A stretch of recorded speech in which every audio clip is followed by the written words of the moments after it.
This guy farms immortal ogres for points. A monster that no matter how many times you kill it, it will be resurrected again the next day, stronger and faster. Thanks to his skill, decapitation, he drops them in one clean strike and treats the hunt like practice. With the points he earns, he blesses a withered tree into an emperor apple tree, and those apples sell for a crazy amount of money. But he wasn't always this strong. To understand the story better, let's go back to the very start. Earth was dying and lost every vitality it had to provide, and then a certain being revealed just what Earth needed.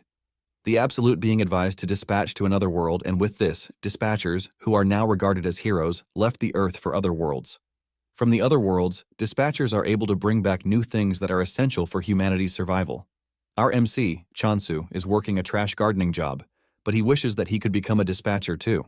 After the day's work, he heads to the dispatcher reunion center, where there is a bulk load of people trying to get information on their loved ones. He manages to get past all the other people who are there to reach the receptionist. The receptionist checks his log and realizes that Chansu doesn't have enough to pay for the investigation he is requesting. He tells him to come back when he finally has the required money. Chansu begs the man to at least give him some news, but he is pushed out of the way by the next customer. Chansu has no choice but to step away, and he walks back home decisively. Apparently, when he was little, his father was a top-ranked veteran, also known as a returnee. They were always together, but when Earth's condition got worse, he was dispatched again.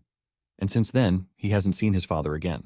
After waiting for so long, his mother also went in search of her husband, but in the end, Chansu found himself all alone. He has grown so much that the memories he has with them have started to fade. He can't even picture their faces clearly anymore. Suddenly, a bright golden light hits the outside of his apartment, leaving a massive wave that sends him flying into the wall. He passes out cold, and when he wakes up, it's been hours. An emergency news alert popped up on his phone, warning about the turbulence and flash caused by a returnee's re-entry. To make the situation worse, an S-rank returnee announces his retirement, shocking everyone. The S-rank dude talks about how he failed to protect the dispatchers who accompanied him. He also could not protect his god, and in the end, he returned alone, a failure.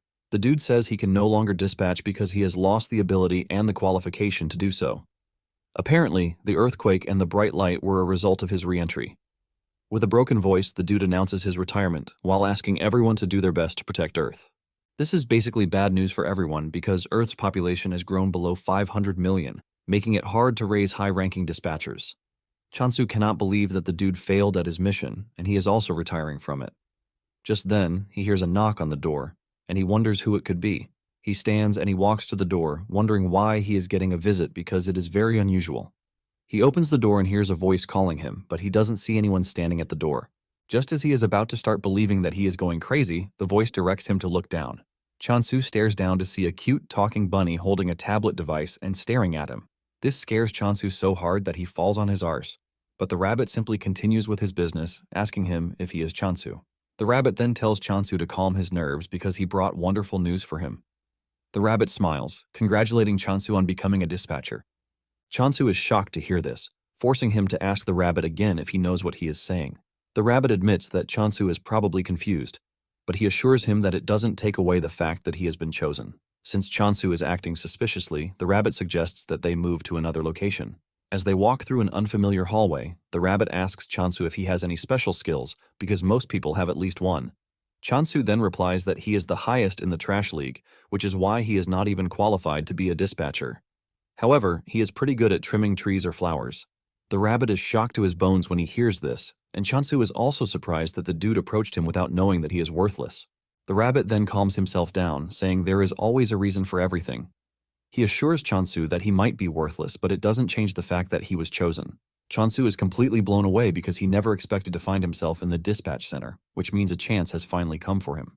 They arrive at a very large door, and the rabbit suggests that they go inside to continue their conversation. Before the rabbit could continue with what he was saying, Chansu had reached the door. He tries opening the giant door, but for obvious reasons, the door won't budge. This is when the rabbit disgustingly asks him what he is doing with the door. The rabbit says the entrance they are going to use is to his right. Chansu doesn't want to believe his eyes when he realizes that the rabbit is pointing to a very tiny door, which is a perfect size for the rabbit, not freaking humans. The rabbit says he has never had issues using the door, and Chansu is forced to remind him that he is a freaking rabbit. Believing that the rabbit is nuts, Chansu says he has to leave, and the rabbit asks him if he is sure he is making the right decision. The rabbit reminds him that he has failed every test that he has taken, but in the end, a rare opportunity has come knocking on his door. The rabbit asks him if he thinks an opportunity like this will ever come in his lifetime again. The rabbit tries to tell Chansu that he is not trying to coerce him because he is free to leave if that is what he really wants. After hearing this, Chansu has no choice but to crawl through the small passage to follow the rabbit to his bright, tidy office. This is shocking to Chansu because he was expecting a tiny office. The rabbit then tells him that there is a world that is suited just for him. Chansu is confused by this, asking if there is a different world that fits each person. The rabbit informs him that there is a world called block-type land grabbing, and it has an event in progress. Chansu's eyes light up in shock when he sees this, and the rabbit assumes that he knows about it, but Chansu says it is his first time hearing about it. The rabbit mentions that the world is the most sought after in recent days. Apparently, the world has the unique feature of receiving the divine protection of a god. Chansu becomes more interested when he hears this because the returner also made mention of a god. The rabbit notices the change in expression, and he assures him that choosing him has no connection to the recent event. Chansu then asks the rabbit what type of god he is talking about, and the rabbit mentions that gods are assigned on a random basis, but since Chansu is his favorite person, he might as well give him the chance to choose what god he wants. The rabbit then brings out 3 cards, asking Chansu if he is ready to choose. Chansu is confused by this because he doesn't even know which of the cards is good or bad. The rabbit reminds him that this opportunity might not come again, and Chansu agrees with him. Remembering his father, Chansu is pissed that he is even hesitating in the first place. Chansu then chooses his card, and a visual representation of the god appears right in front of him, shocking him. This scares the living daylight out of him, and when he stares at the card that he chose, he realizes that it is the god of negation, with a 44% rate. The rabbit urges him not to be a coward because everything he just saw is nothing but a dramatic effect. With his heart almost out of his body, Chansu is forced to ask just what kind of god would require an effect that almost sends him to the afterlife. In addition, Chansu doesn't think the god is the right choice for him because the name alone spells trouble. Chansu gets back on his feet and nervously asks the rabbit if there is a chance that he can draw the cards again. The rabbit assures him that he can, ultimately shocking him. Chansu quickly draws the card, and just like before, he pulls the god of negation again. Chansu is pissed, and he starts assuming that the draws are a scam because there is no way he is getting the same god every single time. The rabbit then tells him that there is nothing wrong with the cards. Chansu is surprised to see the rabbit change his expression, and then he tells him that he has just one last chance to draw a card. He urges Chansu to choose properly this time around. Chansu is frustrated, and he hopes to just pick anything, which is basically not the god of negation. He draws another card, and this time a bright green light appears, and Chansu's face brightens up with hope.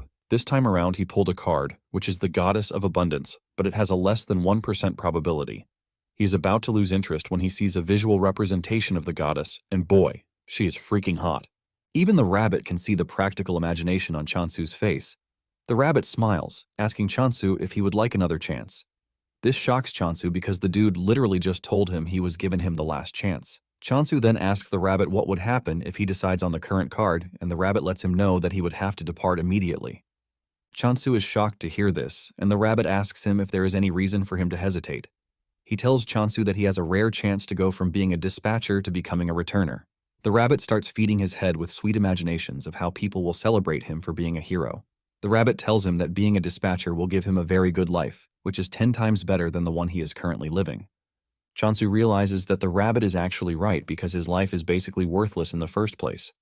He makes his decision, and the system informs him that he has been chosen to serve the goddess of abundance.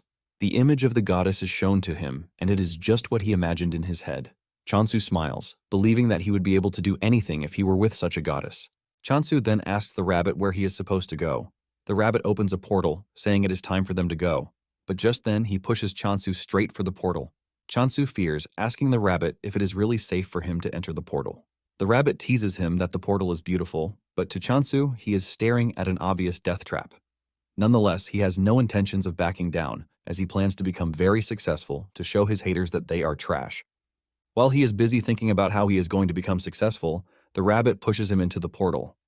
Just then, a voice scolds the rabbit for directly intervening in the matter when he knows that it is quite forbidden. The rabbit replies that they have no choice because Chansu is the only one who can help.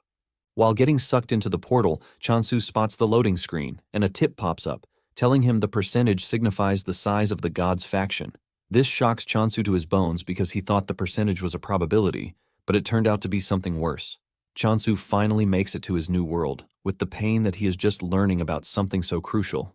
He looks around to see that everywhere is not far from a wasteland.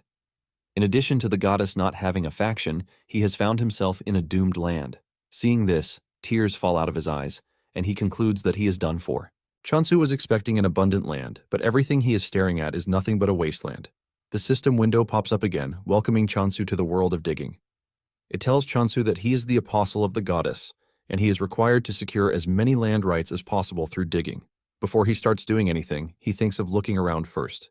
He figures out that he needs to find the goddess, and he suddenly runs into an old, shabby sickle. He wonders if someone used it and then threw it away. Since he is a gardener, the sickle matches his hand really perfectly. Suddenly he feels an overwhelming presence behind him, and fear grips him that a monster is about to consume him. Fear creeps through his body when he realizes that he hasn't even met the goddess yet, and a monster is about to make a meal of him. Chansu concludes that death is the last thing he wants at the moment. He decides to threaten the monster by swinging his sickle. He turns around and swings it really hard, only for him to see that there is no monster but a cute hamster staring at him. Chansu crouches to stare at the hamster, and he can clearly see that it doesn't harbor any sense of hostility toward him. Suddenly, it crosses his mind that he might get a bonus for taking out the hamster, and the hamster screams out its lungs in fear. Chansu smiles, because he has successfully messed with the hamster. He decides to let it live as long as it doesn't cause him any problems. Suddenly, the hamster turns around to leave. The hamster stops at a distance, beckoning Chansu to follow him. Chansu then runs after the hamster, which is pretty fast for its size. Chansu wonders where they are going until they reach a stream, where Chansu wastes no time fetching water into his bottle to drink. He feels very refreshed, and he asks the hamster if he knows where the goddess is staying. The hamster tries responding to him, but their communication technique differs from each other. The hamster continues moving again, and Chansu follows it, waiting to see where the hamster is leading him. Moments later, they arrive at a huge tree that has dried up like the trees on Earth. Chansu steps on a whittled ginseng, shocking him. He wonders what a ginseng is doing in such a shabby place, but the hamster suddenly grabs the ginseng away from Chansu. Chansu is confused as he believes that the ginseng is for the hamster. Just then, the notification comes on, telling Chansu that he has discovered the goddess. Chansu believes that the system is glitching because he has not seen the goddess anywhere around. Chansu is rambling about this when the hamster grabs his leg, and he assumes that the hamster is messing with him. He grabs the hamster, telling it that he is busy and not ready to play. However, the hamster's expression tells Chansu something important that he has been missing. In the most unexpected surprise, the wilted ginseng is the freaking goddess. Chansu doesn't want to believe this because the goddess he saw was pretty bountiful, and there is no way she has shriveled into an ugly ginseng root. Since he is not ready to believe his eyes, the hamster brings out a magnifying glass for him to look through, and this is when he finally accepts reality. He holds his head in pain because the land grabbing and the percentage that he saw was nothing but a foreshadowing of his future situation. Chansu remembers that the numbers were going up when he was drawing the cards, and this basically means the god's influence was growing then. Chansu cannot believe that the god of negation was actually a good card, and it was hard to believe since it was coming up pretty often. Chansu wonders if the goddess shriveled away because her influence went down completely. Chansu stares at the goddess, wondering why she is not waking up. He starts to fear that he has completely killed the goddess when he steps on her, but the hamster just stares at him like some really dumb dude. It then dawns on Chansu that he might get the goddess to wake up if he gives her some water. He pours water on her, and surprisingly, a bright green effect emerges from the ginseng's body. This tells Chansu that the water is working, and he proceeds to give her some more water. He drowns the goddess in water, ultimately restoring the goddess's sense. The goddess almost drowns in the water, and she starts wishing Chansu would stop before it is too late. The goddess finally comes to life, and Chansu celebrates his aggressive CPR skills. The hamster is also glad that its master is back to life. Just then, Chansu bows to the goddess, offering his greetings and telling her that he is her apostle. The goddess manages to sit up to look at her apostle. Chansu is totally confused about what to do until the Windows notification pops up, telling him that he can become stronger by using his skills. Chansu is surprised because he didn't know that there were skills readily available for him. He sees one of the skills, which is the goddess's blessing, and even though there is no description of what the skill does, Chansu assumes that it is for making crops beautiful. Just then, he applies it, and he realizes that the blessing is called decapitation. This shocks Chansu, since decapitation basically means cutting off a head. He doesn't want to imagine himself cutting heads around just to live an abundant life. However, he concludes that there is no way the goddess of abundance would grant him such a violent skill. Chansu turns to the goddess to ask her if he is truly meant to cut somebody's head off, and the goddess's reaction just confuses him. He then concludes that there is nothing else but to decapitate someone. Chansu starts thinking about the several things that this might entail. And then it suddenly dawns on him that the hamster might be ripe for decapitation. The hamster is busy celebrating the revival of the goddess, not knowing that Chansu is staring at him with the most evil eyes ever. The hamster turns around to see Chansu fully armed and ready to turn it into two pieces. Just before the sickle can hit, the hamster makes a run for it. Chansu continues his chase, and realizing that there is no way out, the hamster hides behind the goddess. Chansu calmly tells the hamster that he is not happy with what he is about to do, but it is all for the goddess's sake. Suddenly, the hamster and the goddess start to panic, and when Chansu turns around, he sees a terrifying creature standing behind him. Chansu also notices that the hamster has jumped in front of the goddess, and this is when it dawns on him that the hamster wasn't a monster after all. Chansu admits his mistake and figures out that he has to make amends for his mistake by defeating the real monster standing in front of him. However, the question of whether he can do it remains a thing. Nonetheless, Chansu is a brave dude, and he charges at the monster with the sickle in hand, and thanks to the decapitation skill, he can see exactly where he needs to cut. He activates the decapitate skill, and he leaps at the monster, swinging the sickle so hard that it takes down the monster in one strike. The hamster and the goddess are left in shock when they see this. Chansu casually returns to the goddess like he didn't just do something pretty crazy. Chansu then bows to the hamster for mistaking him for a monster and almost sending him 6 feet underground. He asks the hamster to forgive him, and the hamster smiles before giving Chansu a thumbs up to let him know that he is not holding grudges against him. Chansu is happy to see this, and he gives the hamster a name, Hamstol. The name sounds so good to the hamster that it starts to blush hard from it. Just then, the Windows notification pops up again, telling Chansu that the head of the monster will automatically be transported due to the skill's effect. This is when Chansu finally learns the name of the monster that he killed, which is the Immortal Ogre. Because he has defeated one ogre, a kill count also appears to show him that he can kill as many of them as he wants. Chansu is surprised that the monster is known as the Immortal Ogre when there is nothing really immortal about it. The system comes up with another notification, telling Chansu that the transported offering now belongs to the goddess. Chansu turns to look at the goddess, and he realizes that the goddess has become even fresher than before. It dawns on Chansu that if he continues working hard and terminating monsters, it will, in turn, help the goddess return to her best form. Motivated to see the goddess's hot body, Chansu runs off to find more monsters to kill. He soon runs into a horde of immortal ogres. He gets another tip that there are unidentified points that can only be used by the world system, which means that they cannot be traded between individuals. Chansu is surprised because he didn't know when he acquired the points. Nonetheless, it is a good thing for him, and he figures out that getting rid of the ogres is the next thing on his list. Chansu is glad that he can wield the decapitation skill because it makes killing the ogres easy for him. Chansu dashes toward the ogres, activating the decapitation skill, and he cuts them down with just one swing.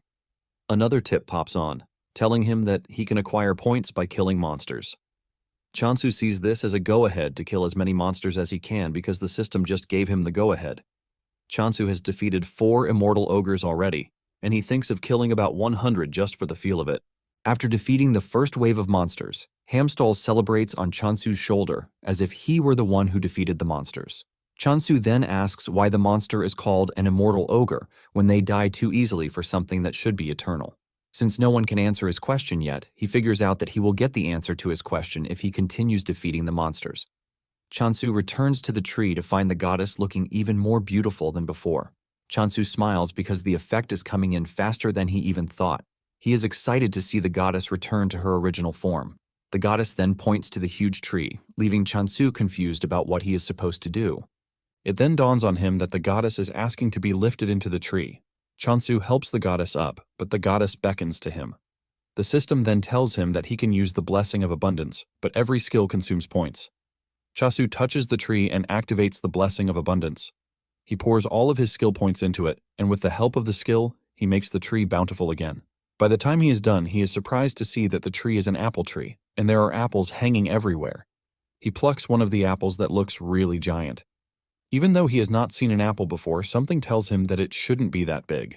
Even though he is tempted to munch on the apple, he decides to offer the first harvest to the goddess. The goddess accepts the fruit, and to his shock, the goddess absorbs the apple in seconds.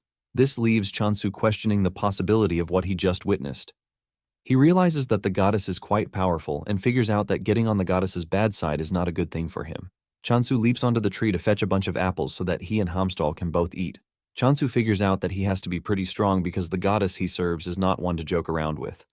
Chansu munches on the apple, and he is surprised at just how delicious it is. While he is quietly enjoying his apple breakfast, The goddess, on the other hand, is wondering how Chansu is able to defeat several monsters in a single day. In addition to this, he was able to bring such a giant tree to life in just a day. A cold feeling runs through the goddess's body as she starts to wonder where such a monstrous boy like Chansu emerged from. Taking a deep dive into Abundance's backstory, she was in charge of food, and she was a force to reckon with because of the high-quality agricultural products that she offers. However, when the god of corruption started absorbing other factions, Abundance had no choice but to run away because corruption's power was getting too massive. To survive, Abundance abandoned her trade and resorted to hunting monsters, but her forces were unfit for combat. Because of this, they could not win a single battle, and as a last resort they modified their skill to make something else. However, this didn't guarantee Abundance's survival. Basically, the decapitating skill that Chansu thinks is for cutting off monsters' heads is actually a skill to help Abundance's subordinates bring back the heads of dead animals or monsters. Because her subordinates were bad at combat, they could only do their best. Just by staring at Chansu, the goddess is crippled with fear because he is completely different from what she envisioned. She wonders why Chansu chose her, but nonetheless she comes to the conclusion that Chansu now belongs to her.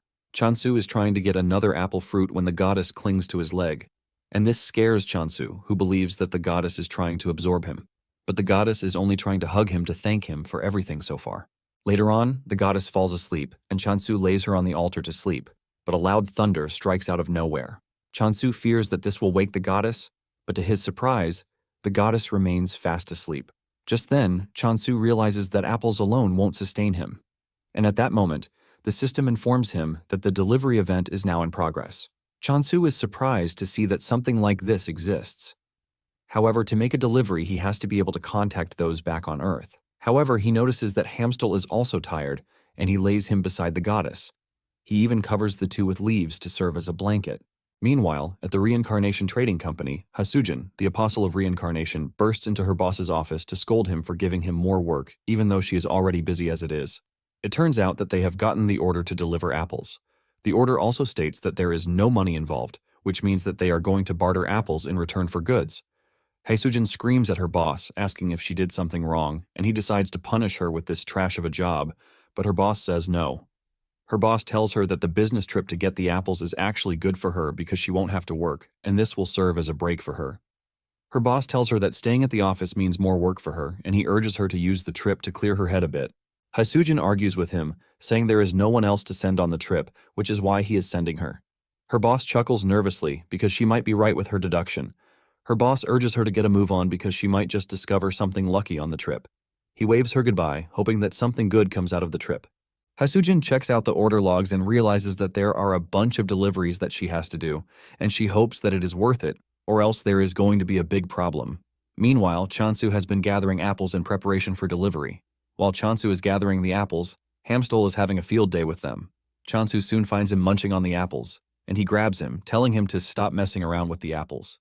He tells him that the apples are for trading because they will be meeting with someone later in the day. Since the delivery person will be coming a long way, Chansu figures out that acting all cool on the first day will leave a good impression on whoever the person is. According to the information he got when signing the delivery event, he found out that the world is truly divided into blocks, and the Block Territory Conquest Grand Summon event is in progress. Even though it appears as a regular land, there is a wall at the edge, and to move to another block, a movement ticket is needed. Chansu figures out that there is really nothing around him, and it would take him a whole week to reach the nearest village. Chansu is glad that the delivery only takes 2 days. Even though it is quite fast, Chansu doesn't care as long as he gets his sleeping bags pretty fast. In addition, he ordered a cushion for the goddess to sleep on. Chansu is aiming to raise the goddess's affection to the maximum to make sure he doesn't get on her bad side.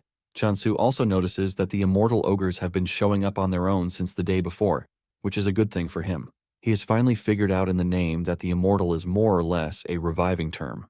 Nonetheless, Chansu doesn't care, as long as he gets to terminate as many of them as he can, while farming for points. While battling it out with the monsters, he almost gets crushed from behind, but he manages to dodge.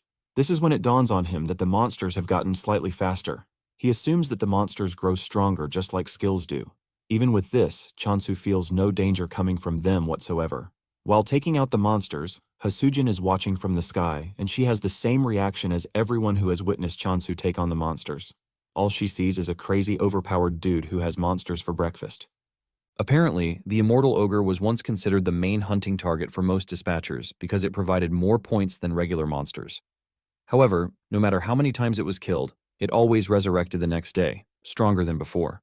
Even if the dispatcher moved their block, it would continue coming after them, which makes it the most persistent monster. In addition to this, it usually leaves a curse on its target, giving it the chance to wear them down until they eventually collapse. In the end, it became a creature that everyone avoids. That same creature is what Chansu is cutting down like tissue. Hasujin starts wondering if Chansu is so reckless that he doesn't even care about the monster's retaliation. Hasujin also notices that Chansu is not even purifying the defeated monsters. With everything she has seen, she assumes that Chansu is a swordsmaster. But then, she wonders why a swordsmaster would be picking apples out of all the things that he can pick. Hasujin concludes that Chansu is not a smart swordsmaster, but to avoid his wrath, she believes that it would be best to deal with him in the most gentle way possible. After taking down the horde of immortal ogres, Chansu realizes that he has gained a ton of points and that it is increasing exponentially too. Because of the blessing, an apple now costs 1,000 points.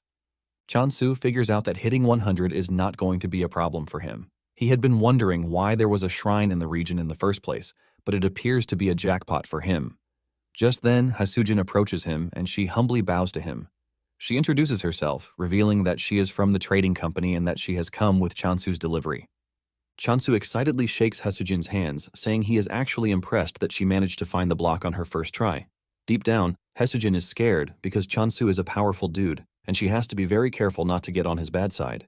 Just then, she spots the hamster, and this catches her attention because he looks so squishy that she wants to hug him. Chansu notices the eagerness on her face, and he asks her if she is feeling unwell, but she replies that she is feeling good. Unknown to Chansu, Hasujin is just eager to touch the hamster.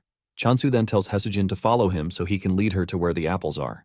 Upon arriving there, the smell of the apples alone catches her attention, and she is forced to say this out. Chansu agrees with her, saying the apples grew really well. Hasujin cannot believe that the large tree standing in front of her is an apple tree. Chansu plucks one of the apples and he asks Hasujin if she would be willing to eat the apple. Hasujin collects the apples, and the massive sizes of the apples shock her. However, she is not expecting anything great because when a fruit gets too big, the sweetness suffers a backlash. She expects to be disappointed, but the moment she bites out of it, she is sent into a state of unimaginable tastefulness. Hasujin realizes that the apple is quite sweet, and the acidity is also balanced out. She figures out that the apple would sell for nothing less than 100,000 gold because of how sweet it is. Hasujin then asks Chansu to confirm if he placed a 2,000 gold price tag on the apples, and Chansu says yes. Hasujin lets Chansu know that the price he placed on the apple is quite absurd, and Chansu thinks she is saying the apples are too expensive. Chansu nervously asks the lady how much she would be willing to buy the apples. Hasujin shocks Chansu when she tells him that he should be getting at least 20,000 gold per apple. Chansu almost loses his mind when Hasujin reveals that it could even get over 30,000 if he supplies them to a department store. Chansu cannot believe his ears. And even though Hasujin could have defrauded him, she doesn't think it would be nice to lose a potential long-term customer. In addition, she is not ready to die just yet, because she believes that this will be her fate if Chansu ever finds out. Hasujin then tells Chansu that the apples are not just apples, but the very first type of apple that has gotten a unique flavor she has not tasted before. Hasujin confesses that the apple holds more value than any regional specialty that she knows. To avoid overstretching things, she suggests that they just put it at 20,000 gold in the meantime. She brings out a formal contract, telling Chansu that the other balance will also be settled once he signs the contract. Chansu collects the pen and he looks through the contract to see what it entails. Once he sees that it is something favorable to him, he smiles. However, he suggests that they adjust a particular section of the contract. Hasujin is surprised when she realizes that the company's share percentage has gone up. Chansu lets her know that it wasn't a mistake, but he did that because he would like to build a long-lasting relationship with Hasujin. In addition, Hasujin was honest with him about how much the apples are worth. Chansu stretches his hand forward to shake her, and this shocks her. She then thanks Chansu for accepting the contract, and she hands over the items that he ordered. Among the things he ordered are seeds, food supplies, and cooking tools. In addition, there is a familiar egg, which is a commemorative gift from the trading company. Hasujin assures him that it will help him with his farming. She hands over the eggs to Chansu and says he might not even need them because he is already raising one. Chansu is surprised because he can't see the said familiar that he is raising. Hasujin then points to Hamstall, believing that Hamstall is Chansu's familiar. Hasujin then tells him that the more points he pours into the egg, the stronger it is going to be when the familiar hatches. However, she urges him to be careful because if he overdoes it, the egg will crack. leading to an automatic failure. She adds that Chansu should stop once the egg starts to tremble. After the instructions, Chansu tells Haesujin that he might just have to try it to get the perfect feel for it. Haesujin asks about the expected harvest and schedule for the apples, and Chansu says one day should be enough. This shocks Haesujin because they are going to be getting daily supplies of apples. After their brief, long, boring conversation, they work out the schedule, the numbers, and the visit dates. After everything has been sorted out, they conclude the first part of their deal. After Haesujin is gone, Chansu walks up to the goddess to thank her for staying hidden when Haesujin was around. Chansu looked at the several supplies that he got and couldn't believe that the sales of apples were lucrative. Nonetheless, he knows that he owes it all to the goddess. Just then, he spots the goddess hugging the eggs, and he realizes that he might have to hatch the eggs sooner. However, he is going to need more points if he is going to do this. To do this, he figures out that killing more monsters is the way forward. Chansu is proud of how things have come so far, but he is not delusional enough not to know that there will be difficulties ahead. Even with the thought of this, Chansu is not scared because he is built to face challenges. When Haesujin returns to the trading company, she tells her boss everything that she saw. She tells her boss that Chasun is definitely Korean, but she assumes that he is a member of the combat factions. Her boss is surprised that a combat-oriented person is able to raise such a good bulk of apples. Haesujin reveals that Chansu took down undead monsters with just a rusty sickle, and he only targeted their heads. Haesujin's boss believes that the dude might be aiming to become a swordsmaster by putting himself in a tough situation, just like a dude Rohan did. Haesujin's boss then says it would be advisable for them to keep Chansu hidden rather than assign guards to his position, and Haesujin agrees with this. While saying this, the dude doesn't stop munching on the sliced apples in front of him until Haesujin grabs his hand, reminding him that they are supposed to eat them together. Back in the world of abundance, Chansu is already pouring points into the eggs to try and hatch them. He wonders if he is going to get a cute or strong monster from the eggs. Just then, the egg cracks, leaving a bright light, and Chansu believes that an SS rank familiar is going to step out of the egg. Chansu's entire smile fades away when he sees a chick popping out of the egg. He cannot believe that all the hype was just for a big chicken when he was hoping to get a worker. He starts wondering what to do with the chick, and the first thing his mind goes to is to raise the chick to eat it. However, he is hesitant because he cannot just cook and eat a chick that he poured 120,000 points into. Because he is trying not to get too attached, he decides to give it the name Ari. Just when he is trying to get familiar with the Ari, the other egg starts to hatch too. Just like before, Chansu is hyped, as he believes that this will come out to be a worker. However, his face crashes in disappointment when a pig emerges from the egg, and Chansu wastes no time giving the pig the name Doji. Chansu is extremely disappointed, leaving him to wonder why he is getting only ingredients. He was told that he was going to get a familiar, but at this point, he thinks he has been scammed. Just then, Ari and Doji walk up to the goddess to greet her, and the goddess urges the two to forgive her for failing to protect them to the very end. The two also apologize for not being able to serve their goddess the way they should have served her. The goddess appreciates their honesty, but tells them that there is something they need to be careful of, and this is her apostle. She tells the two that Chansu doesn't know that they are her retainers, and he might just sell them off if they prove to be useless to him.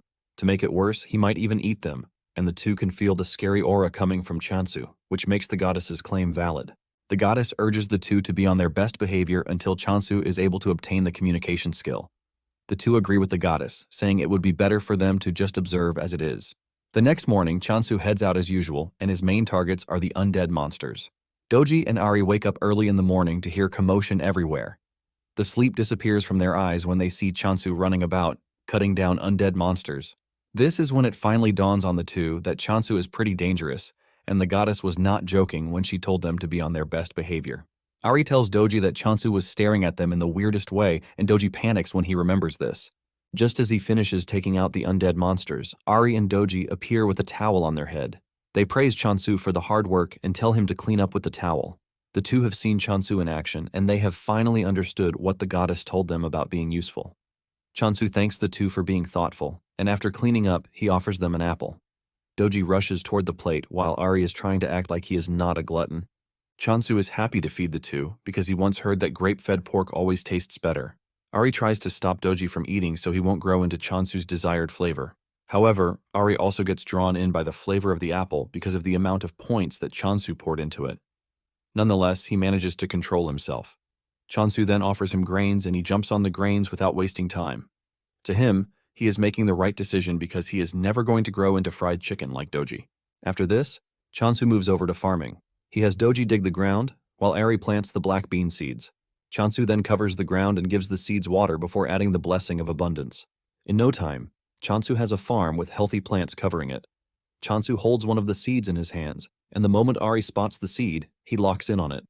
He rushes toward Chansu, but he hides the seed, telling him that the first harvest must be given to the goddess. Chansu gives the goddess the seed as usual, and she absorbs it in the most weird way, just like she always does.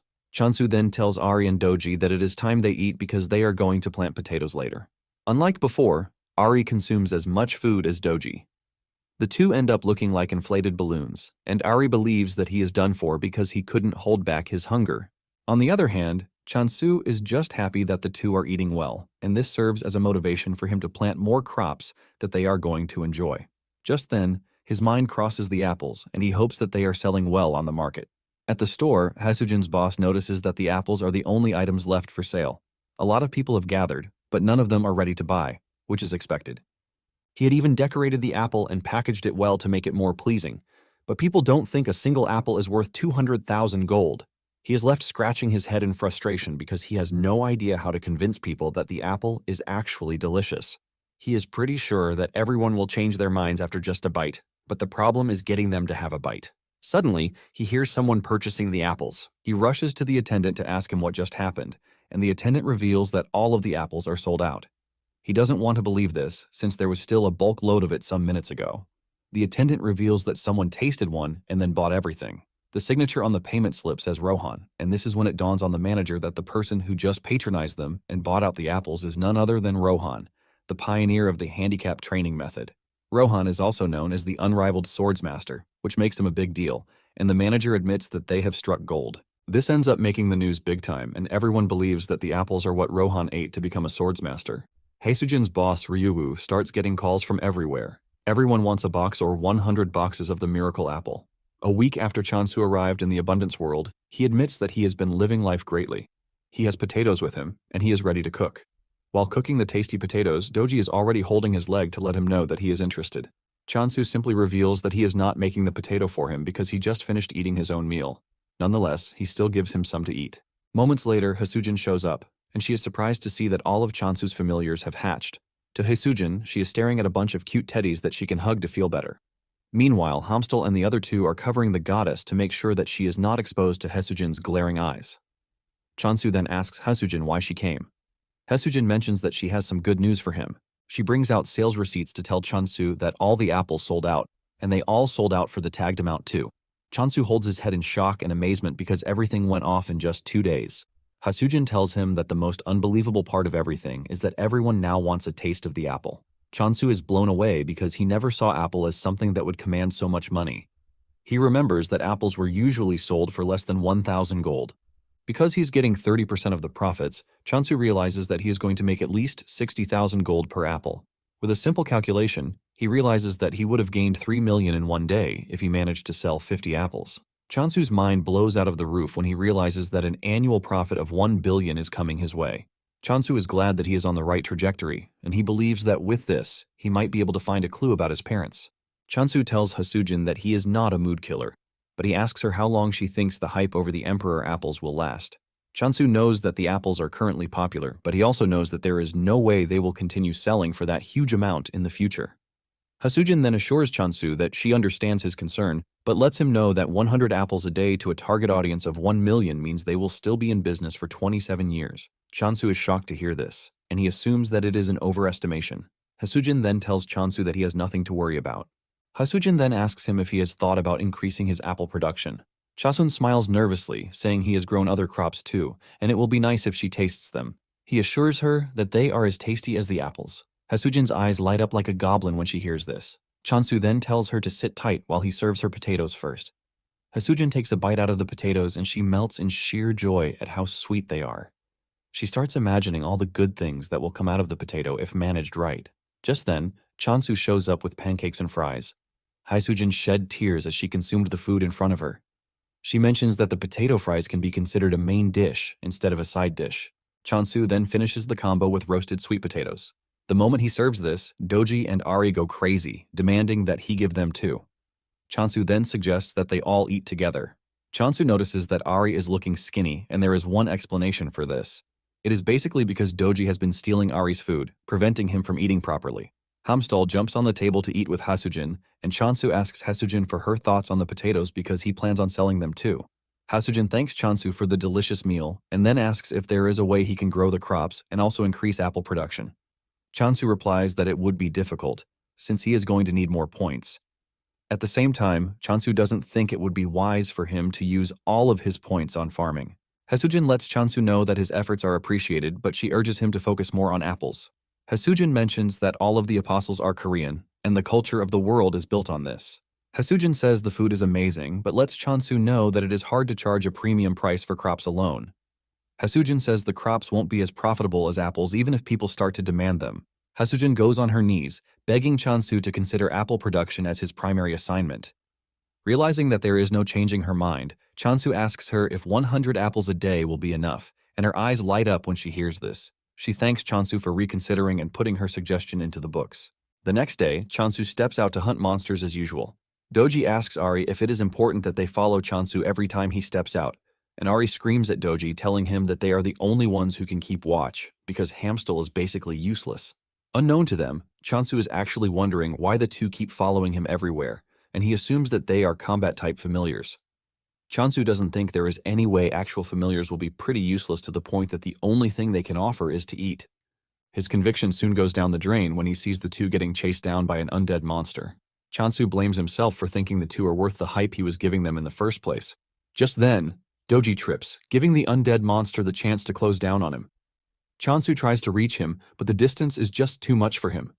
Chansu tries getting the monster's attention by screaming, but even this doesn't work. Chansu swings his sickle, but even this proves to be useless because the range is short. Suddenly, the monster dies, shocking Chansu because he knows that the sickle didn't reach the monster. Just then it dawns on him that the skill might have been upgraded, and the skill range has increased. Chansu tries it out by staying at a distance and swinging the sickle at the monsters. With just one strike, he takes out multiple targets and the window pops up, alerting him about the newly obtained range of the skill. In addition, he gets a new skill, mass decapitation, and this shocks Chansu, but he figures out that this would allow him to handle more monsters. Chansu goes on a rampage, cutting down several monsters, and this scares Ari and Doji.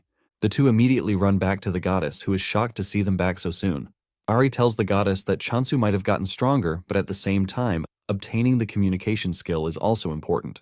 The goddess then urges her retainers to calm down because she never granted such a skill.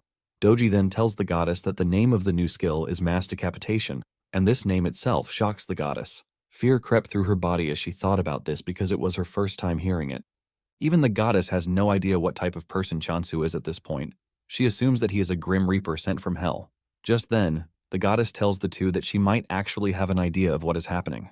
Doji hears this and his head goes into overdrive, believing that the goddess was truly the one who bestowed the skill upon Chansu.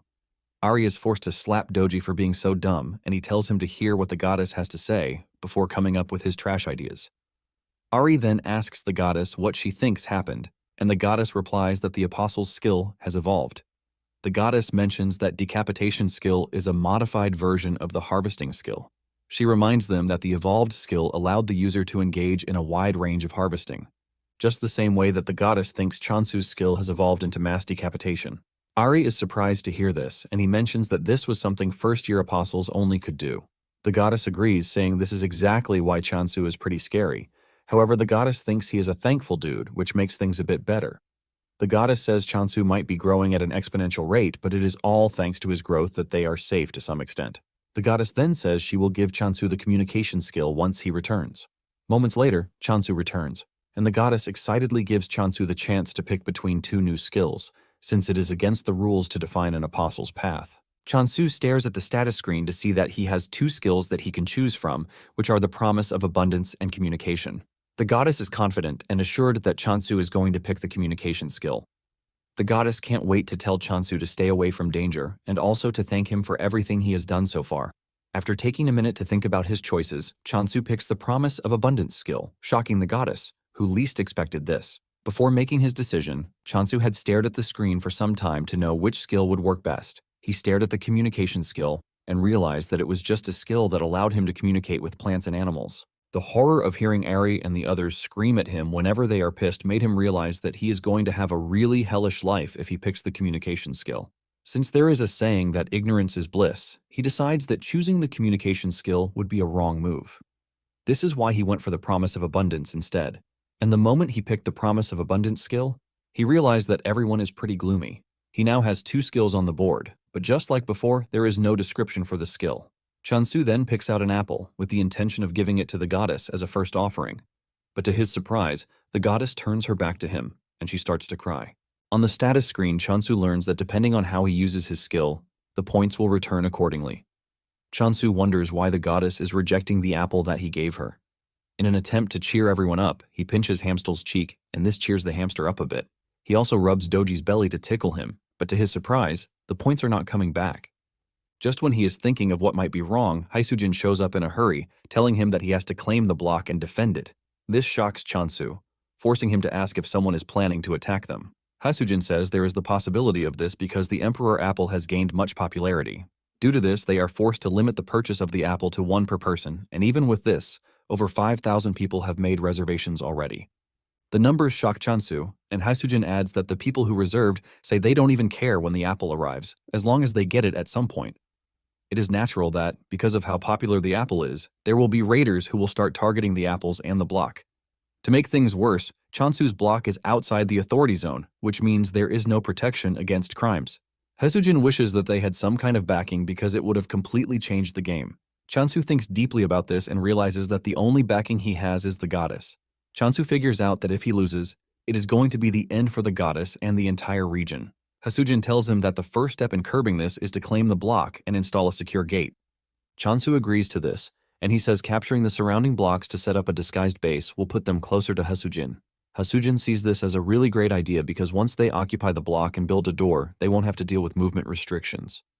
Chansu then asks why the reservations increased out of nowhere, because it definitely isn't normal. Haisujin tells him that the whole block is going crazy because of the effects of the Emperor Apple.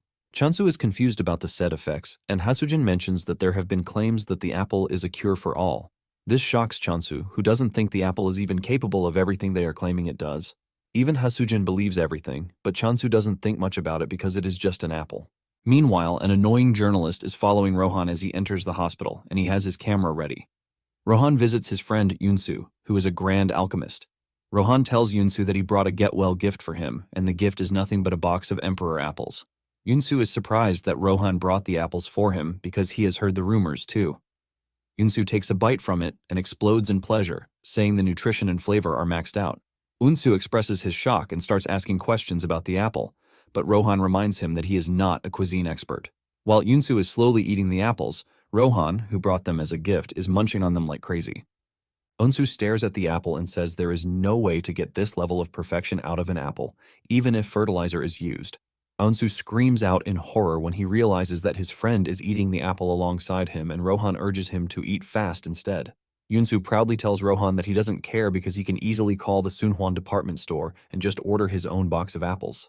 Yunsu's hope is ultimately shattered when he learns that he might be an important person, but this doesn't mean much because the store is already overloaded with reservations. Yunsu tries to get them to sell to him by offering triple the price, but even this doesn't work. While the two are having fun, the reporter is busy taking pictures of them. In no time, an article is released stating that it was the Emperor Apple that helped Yunsu get out of the hospital. Ryu bursts out in anger when he sees this because they are already battling countless rumors, and the article is basically adding fuel to the fire. Ryu cannot believe that everyone thinks the apple is a miracle cure. Back in abundance, Chansu tells the goddess that he needs to step out for a bit to take over the surrounding blocks. Chansu tells Doji and Ari that they will be in charge of protecting the goddess. The goddess is shocked that Chansu is stepping out to claim territories, and she assumes that it is because he just got a new skill, which is not even a combat skill. The goddess grabs his leg to prevent him from leaving because it is dangerous. Since Chansu can't understand the goddess, he assumes that the goddess is holding on to him because she now needs protein. Chansu smiles, asking if beef will be fine with them. Chansu excitedly heads into the storage room to get the frozen beef that he ordered earlier. Chansu is excited because it is basically the first real meat that he has gotten his hands on. Back on Earth, he only feasted on lab-grown meat. Chansu excitedly puts on the stove and he starts grilling the meat. He admits that the smell is definitely on a different level from the cultured meat he has always eaten. Doji is already excited to eat the meat, but Chansu tells him that the meat is for the goddess. Even Ari is disappointed because Doji just ate, and he is already eager to jump on grilled meat. All while he is preparing the meat, The goddess looks absolutely mad, and Chansu believes that she is just hungry. Moments later, he finishes the meat and hands it over to the goddess, but to his surprise, the goddess trashes the delicious-looking meat. This shocks Chansu, who thinks the meat is spoiled, which is why the goddess threw it on the ground. Chansu takes out a part of it to try it to see if it is good, and he concludes that it is sweet. However, he believes that something is missing because it doesn't have the shock value of when he first had the apple. He assumes that this is the reason the goddess didn't eat either. Unknown to him, the goddess is crying so that he wouldn't go. But sadly, he can't hear her since he foolishly ignored the communication skill. On the other hand, Ari and Doji are celebrating because Chansu tells them that he is going to bring delicious meat for them when he comes back. That night, Chansu steps out just as planned. And while Ari and Doji are sleeping like logs of wood, the goddess stays awake, totally worried. Chansu arrives at the edge of the block, and the system asks him if he wants to move to the next block. Chansu then accepts the option, and he finds himself in the next block, but everywhere is pitch black. He uses the lantern to gain some visibility, and he realizes that he is in a jungle, which is completely different from where he was before. Suddenly, a swarm of flying monsters dashes toward his location, and because they are too small, Chansu makes a run for it. They are so small that he can't even target their necks, and he figures out that running back to where he came from is his best option. Suddenly, the undead monsters cross over from the other block. Chansu is shocked to see them, but before he can make a violent move, he realizes that the monsters are on his side.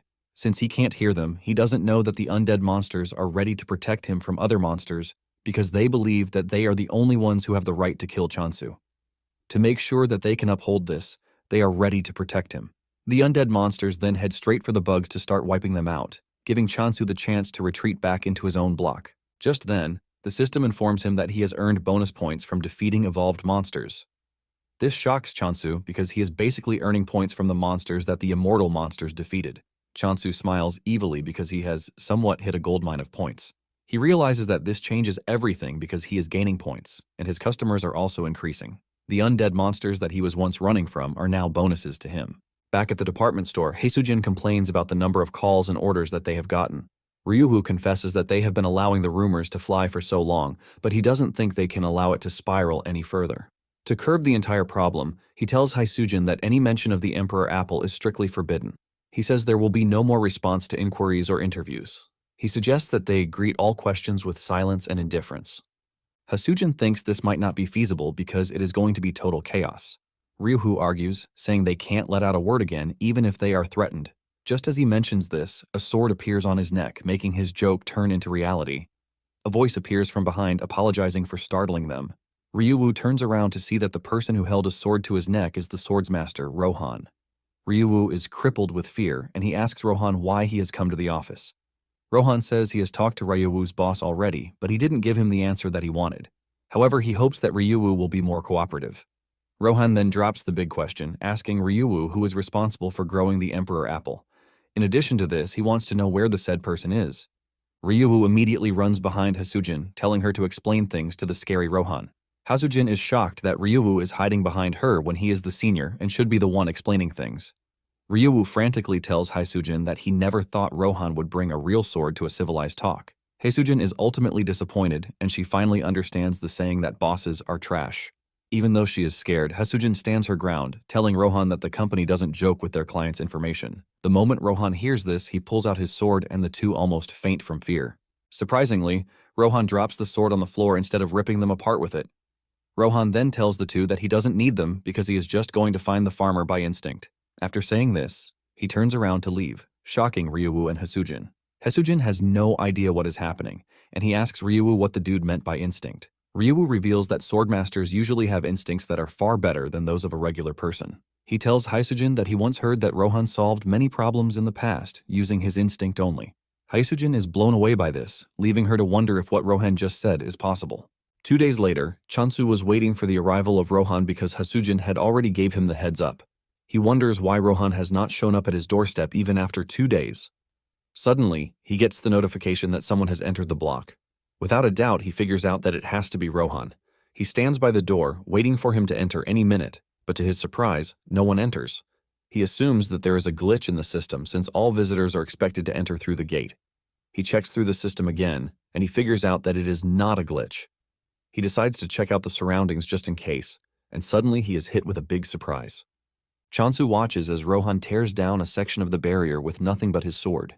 Just the sight of Rohan sends chills down his spine, and Rohan walks up to him, asking him if he is the apple cultivator.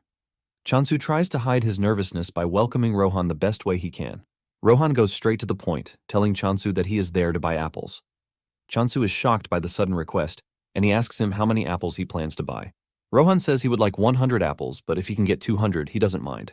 This shocks Chansu and he screams out, telling Rohan that what he just requested is practically impossible. Chansu mentions that the limit to apples that he can sell is 50. Without arguing, Rohan says he is fine with 50 apples. Chansu then asks him what price he is willing to offer for the apples, and Rohan says 200,000 gold each. This shocks Chansu, who tells Rohan that they don't offer packaging like the stores, but Rohan doesn't mind one bit.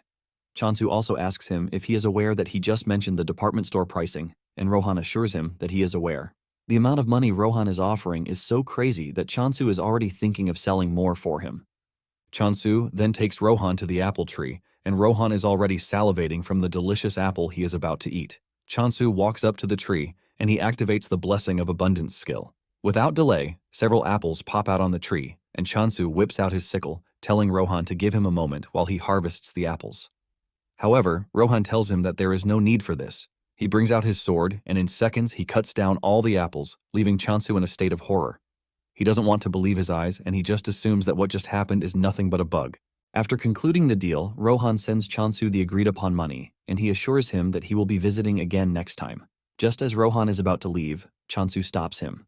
Chansu figures out that Rohan might be a big help to him concerning the new block.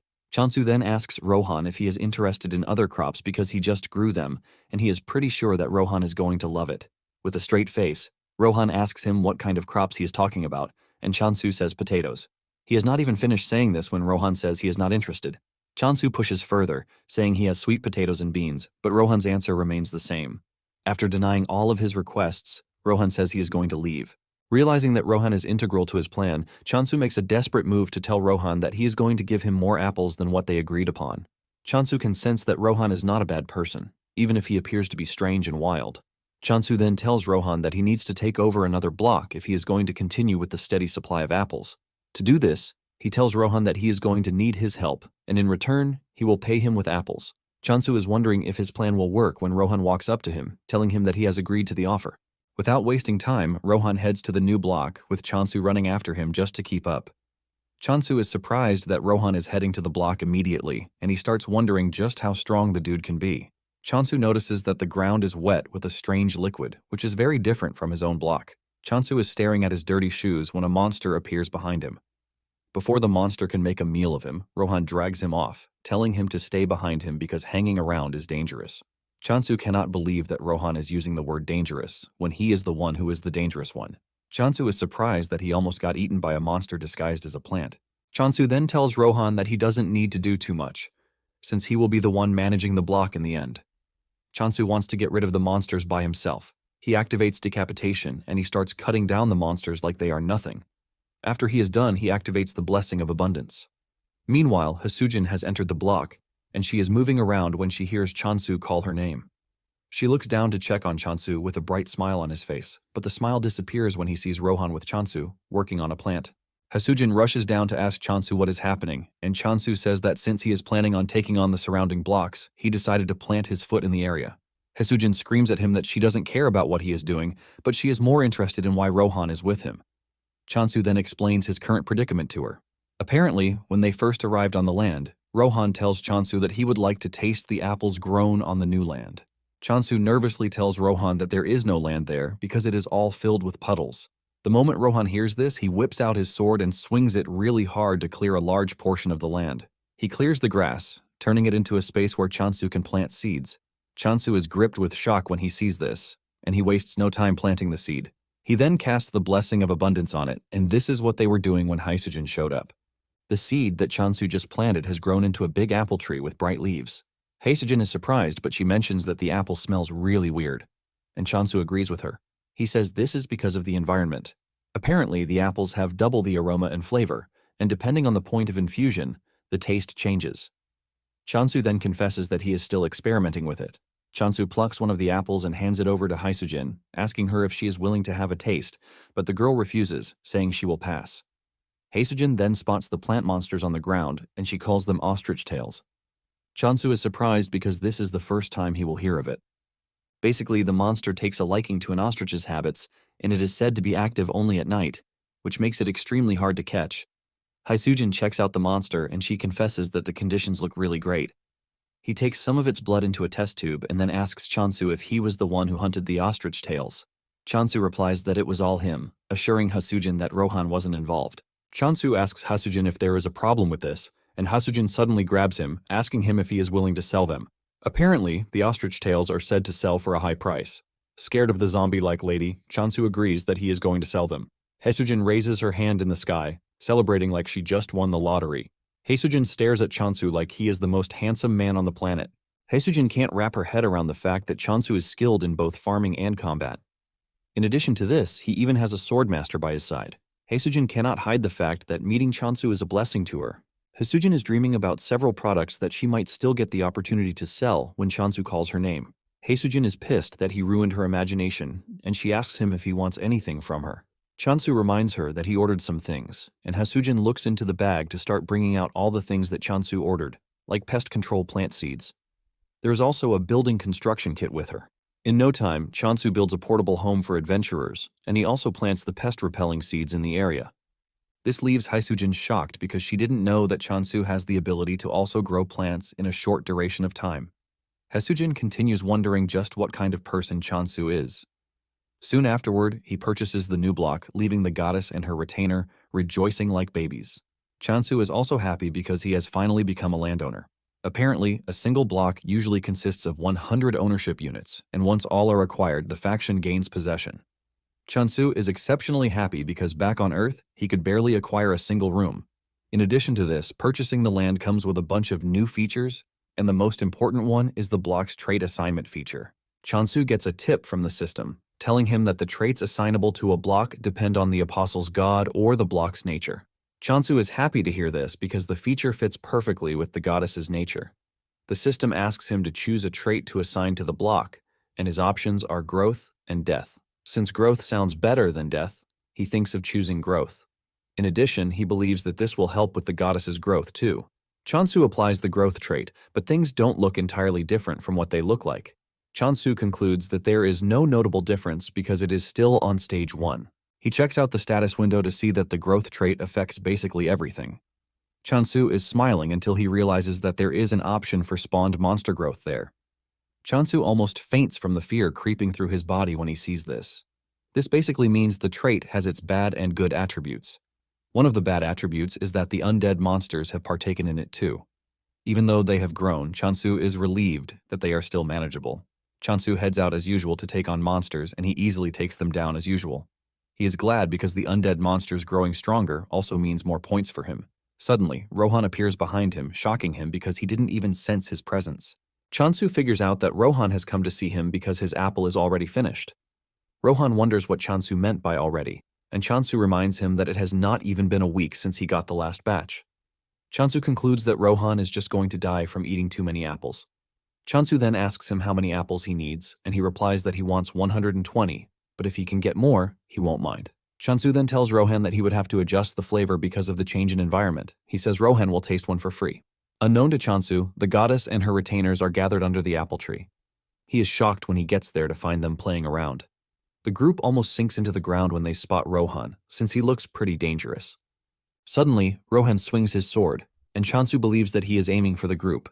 He dives to protect them, but in the end, Rohan was just aiming for the apples. Chansu believes that Rohan has not sensed the presence of the goddess, since he called them familiars. Just then, Rohan says he can sense the growth trait on the block, and because of this, he would like to stay and train, but he assures Chansu that he is going to pay. Chansu becomes interested when he hears that Rohan is willing to pay, and he asks him how much he is offering. Rohan smiles while telling him the amount of money he is ready to throw out. This sends Chansu into a state of ecstasy, and he immediately shakes Rohan's hand, welcoming him as his esteemed customer. Rohan asks him if he thinks his request is possible, and Chansu says yes. However, he wants to know if the environment will not be torn in half, and Rohan assures him that it won't. Chansu also asks if things will suddenly explode out of nowhere, but Rohan assures him that he has nothing to worry about. Chansu then tells Rohan that he doesn't have the power to manufacture monsters, since he doesn't even have lots of points to spare. Rohan lets him know that he doesn't need his help to sort out monsters because all he needs is a space in the corner. Chansu is surprised to hear that this is all Rohan needs. Chansu has no issues with this, but he tells Rohan that there is something else he wants aside from money. Chansu lets out his heart, saying he would like Rohan to be his guard. Since the world they are living in is prone to being in danger every time, Chansu thinks it would be better for Rohan to protect. After all, Rohan is one of the best swordsmen out there. Rohan replies that he will consider Chansu's offer if he can enhance the growth effect. Chansu is glad to hear this, and he assures Rohan that he is going to enhance the growth rate by 50,000 points every day. In addition, he's willing to provide 10 apples daily. Rohan is more concerned about the apples, and he asks if they can be purchased differently. Chansu then assures him that he doesn't have to worry about the apples. Meanwhile, Doji and the others are shaking in fear because it seems Rohan will now be staying with them. On the other hand, Chansu thinks the familiars will be happy because they have a swordsmaster protecting them. Chansu turns around to see a different reaction from the group. Rohan also sees this, but Chansu lies, saying the group is only shy because he is new. Chansu tries to get them to become familiar with Rohan, but the group runs away instead. Chansu cannot believe his eyes, but he moves past the embarrassing moment to tell Rohan his first request. Later on, the two are inspecting the other block when Rohan senses something behind the brushes. They walk over to check it out, only to find a cat lying there. Chansu is surprised because he wasn't expecting any other animals like Hamstal to be in the area. Because of how relaxed the cat looks, Chansu believes that it is not dangerous, and before Rohan can stop him, Chansu walks up to the cat to pet it. The cat wakes up to see an ugly face standing over it, and it jumps away like it just saw a ghost. The cat hisses at Chansu, which almost sends a chill feeling down his spine. The status window then informs Chansu that the cat is actually the Apostle of Negation, and it has declared war on his block. Chansu is shocked that the Apostle declared war on him just because he patted it a bit. With tears in his eyes, he asks Rohan if the cat is the Apostle of Negation because it has declared war on him. But Rohan believes that the dude is saying trash.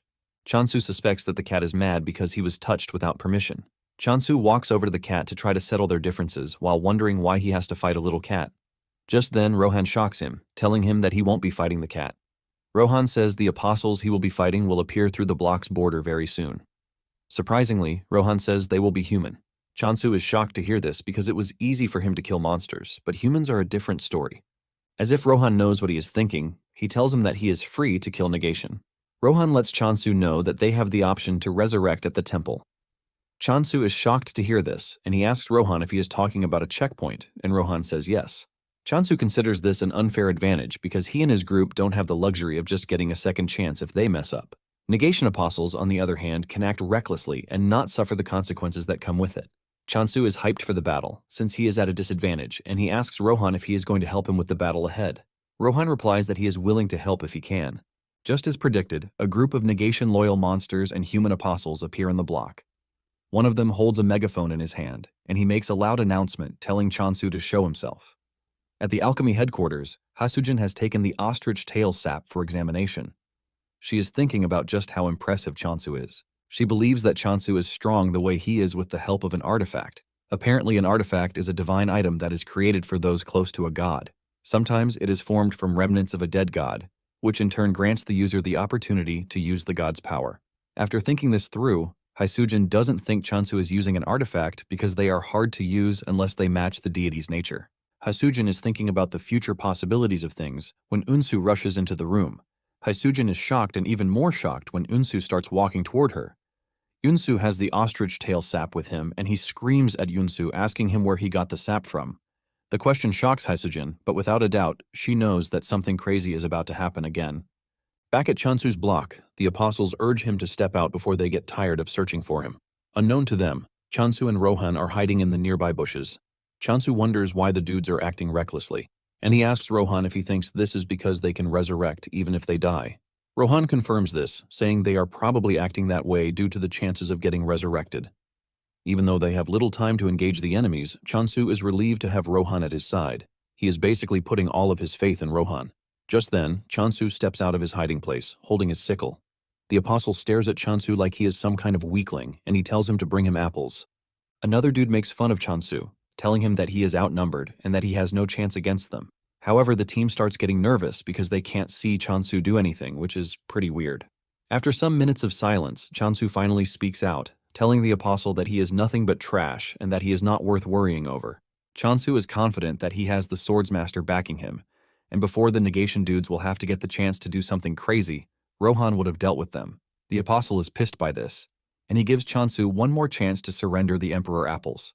Chansu retorts, telling him to head to the department store if he really wants to eat apples. The apostle is overtaken with rage because of Chansu's big mouth, and he asks him if he can handle the consequences of his arrogance. Chansu further breaks the dude's ego by telling him to go ask his mother all the trash questions he is asking him. Chansu's words hit the dude at the spot where he wants, and he angrily tells his subordinates to kill Chansu. At the alchemy office, Unsu is pestering Hasujin about where she got the sap. Hasujin feels like telling him, but she mentions that customers' information is confidential. Unsu then tells her that he only asked because of the labor fee. Unsu comes clean, saying the ostrich tail sap that Hasujin brought has a higher purity percentage than the regular ones, which is always hard to maintain their purity level. Unsu brings out a contract sheet and hands it over to Hasujin, asking her if she can continue supplying them with the sap. Hasujin replies that she might have to ask the cultivator first, and Unsu suggests that they sign a provisional contract. Unsu is happy to hear this, and he lets Hasujin know that whoever is responsible for the sap will always be welcome to the alchemy department. Back to the standoff between Chansu and the negation apostles, the lead apostle notices that Chansu is pretty calm for someone who is outnumbered. He wonders why Chansu is so confident, and on the other hand, Chansu is thinking of how he is going to take down the skeletons approaching him. As the skeletons rush toward him, Chansu activates the mass decapitation skill, and he wipes out the entire skeleton team in one fell swoop. The apostle is surprised to see his subordinates flying in the air like they are feathers. Chansu piles on the misery by telling the apostle that his subordinates are quite weak. Chansu stands above the bones, asking the apostle if he is ready to surrender. However, the apostle is not about to lose to some derated farmer. The apostle brings out an orb, and using the orb, he summons a giant monster called Heracles. Heracles looks absolutely terrifying with a lion's head attached to his left shoulder. Instead of running off in fear, Chansu still finds a way to trash-talk the apostle, telling him that he is very bad at giving names. The apostle laughs at Chansu, telling him that he is about to regret his actions because Heracles is a weapon worth lots of money. The apostle then orders Heracles to go after Chansu. Heracles swings his giant punch, but he easily dodges it. Before Heracles can make another move, Chansu swings his sickle at him and sends him to the heavens in just one strike. Heracles crashes to the ground, shocking the apostle, who was already boasting of how strong Heracles is. The apostle cries in pain, saying Heracles is a monster he has been putting together for the past 10 years, and Chansu took it down, like it's nothing. The apostle then turns to his subordinate, Soye, a fourth-generation apostle, to scold her for not joining the fight. Soye reminds the dude that he was the one who confidently went after Chansu, and she doesn't see any reason why he should complain after getting whooped by a farmer. Soye tells the dude that she's willing to get her hands dirty, but she will be getting extra fees. After all, her role was to guide the way, and nothing else. Chansu is smiling and getting excited about the whole thing, until Soye turns her gaze at him, and her eyes turn red. This is when a tip comes in, telling Chansu that Soye uses the skill called Negation of Life, which places a curse on the target. The system doesn't sugarcoat how dangerous the skill is, and before Chansu knows it, he has fallen under Soye's skill. The annoying dude starts laughing when he realizes Chansu has fallen for Soye's trap. He tells Chansu that he is about to witness what happens when someone crosses the negation. Soye screams at the dude, telling him not to forget the real reason why they came in the first place. The dude quickly gets a move on to try and find the apple tree, but he promises to get revenge for his broken creation later. As he dashes through the woods, he can smell the apples in the air, and he figures out that it is just a matter of time before he gets there. Suddenly, he notices a faint movement behind him, but when he turns around, he sees no one. He is left in confusion as he doesn't know where the person is. Suddenly, Rohan appears above him, and thanks to Rohan being a popular swordmaster, the dude recognizes him. However, this doesn't do him much help as Rohan cuts him down. Meanwhile, Chansu suddenly opens his eyes to find himself back on Earth. The last thing he remembered was fighting the negation, but he had suddenly appeared somewhere else. He realizes that things appear to be totally different from what he knows. Just then, he hears his parents call his name from behind. He turns around to see that his parents are actually standing there, and his face lights up in joy as he rushes toward them. He jumps into their arms and hugs them tightly as tears roll down his face. Chansu cries out loudly, asking the two where they have been so far, and he begs them not to go anywhere again. Suddenly, his biggest fear starts to take place in front of him again. His parents push him aside and they walk away, as he screams, begging them not to leave. Chansu screams out in pain, but suddenly, Rohan pulls him out of the weird dream he is having. He tells him that he is suffering from Soye's trick, and what he saw wasn't real. Rohan had hit Soye on the arm while trying to rescue Chansu, and she couldn't believe that Rohan was in a place like this. Soye crashes to her knees, and Chansu angrily goes after her with his sickle, ready to punish her for making him cry. However, Rohan gets to Soye before him, and he cuts her down. Soye gets buried by the swampy water, and Rohan apologizes for butting in unnecessarily. However, Chansu is not pissed about this, but he is even thankful. Chansu then suggests that they go back to base while they come back to clean up the mess. Rohan asks him what his future plan is, and he reveals that his plan is to become the world's strongest force. However, the first thing that they are going to do is to take over every surrounding block. He asks Rohan if he can keep helping with this, and Rohan assures him that he has no reason to deny as long as he pays him with apples. Chansu then assures Rohan that he is going to pay him with as many apples as he wants. As they walk back to base, they run into the black cat again, and Chansu asks Rohan about the deal with the cat. Rohan casually tells him that the cat is one of the 7 calamities, a territorial predator. This shocks Chansu because he thought the cat was a usual friendly cat, and he realizes that he might have gotten himself killed without knowing. On the other hand, the negation soldier has found himself locked up in a cell for losing the battle against Chansu. The system tells him that a surcharge penalty has been applied due to the extreme difference between his faction and Chansu's low-level faction. He is required to pay 1 million gold coins as punishment, and this shocks the dude because he doesn't think the power difference is fair. He refuses to pay the money, claiming that there was a swordmaster supporting Chansu. The system then recognizes the dude's refusal to pay as an inability to repay the required debt and would be transferred to negation. The dude sees this, and he freaks out, urging the system to come back because he is now ready to pay. Just then, he is dragged out of his cell by the undead monsters, and to make his situation worse, a scary negation apostle, Manhwa, shows up. She tells the dude to carefully explain what happened if he doesn't want to suffer a fate worse than death. The dude tells Manhwa that he found the cultivation site for the Emperor's apple. Manhwa believes that the dude is lying to save his own skin, but he swears it, saying Rohan was the one who disrupted his plans. Manhwa still doesn't want to believe this because she is well aware that the reparations wouldn't have been set too high if Rohan had fought alongside Chansu. The dude continues telling Manhwa that he is telling the truth. He mentions that Soye was defeated too, and this comes as a surprise to Manhwa. Manhwa then stands up from where she is sitting and she walks toward the dude. The dude almost loses his little manly ego as the scary lady walks up to him. Manhwa then tells the dude that they can't hold Soye accountable, which means he will be the one to suffer the consequences of their failure. Manhwa smiles evilly while telling the dude that she has a proposition. She grabs the dude's head and puts him under a contract that will make him a prisoner until he fulfills her wishes. She tells the dude to head to the cultivation site and start working on it. The dude argues that this is impossible, but Manhwa threatens to turn him into an undead if he doesn't cooperate.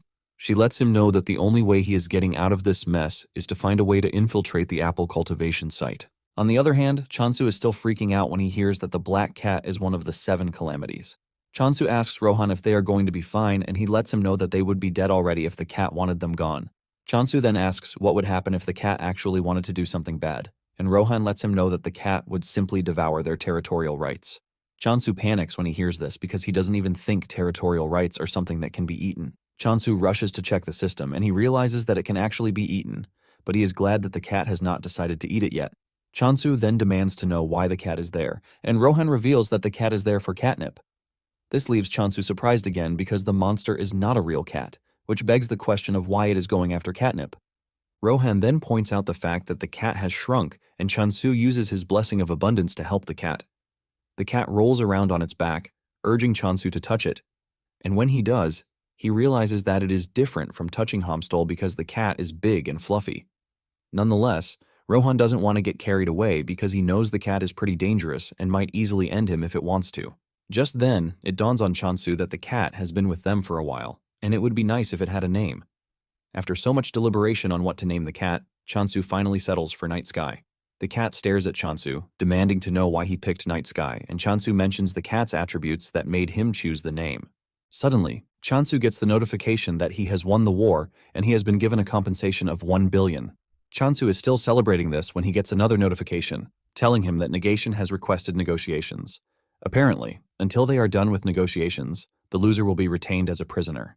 Chansu freaks out in pain, demanding that his 1 billion is returned to him, but there is nothing he can do about the situation. Later that night, Chansu makes a vow to the goddess while she is sleeping, assuring her that he is going to make abundance the greatest power in the world because thanks to her, his life has gotten much better. He promises the goddess that he is going to help her reclaim her lost glory, and the goddess places her head on his arm with tears rolling out of her eyes when she hears this. Later on, Chansu scolds Rohan that the only thing he has been eating is apples. He lets him know that he is supposed to be eating other foods so as to maintain a balanced diet, but Rohan doesn't really care. Even during all the lectures and whatnot, Rohan assumes that Chansu is just trying to steal his apple.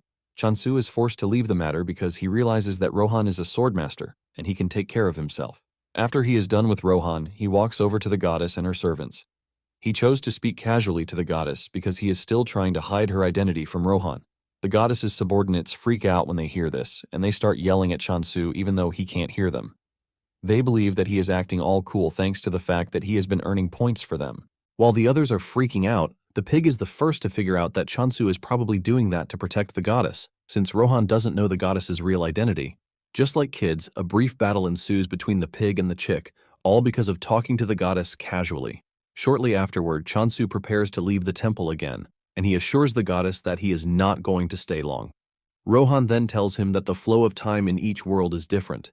In fact, there are differences between Earth and where it is. Because of this, Rohan advises Chansu not to rush too much. Just when he is about to leave, Chansu tells Hamstall that he can come with him because he has gotten a pouch specifically designed to hold him. Hamstall excitedly jumps into the pouch as he joins Chansu on a journey to expand the territory. Thankfully, Chansu has placed a door on the exits for easy access, and with this, he has no need for a travel pass. He steps through the door to find Hasujin already waiting for him.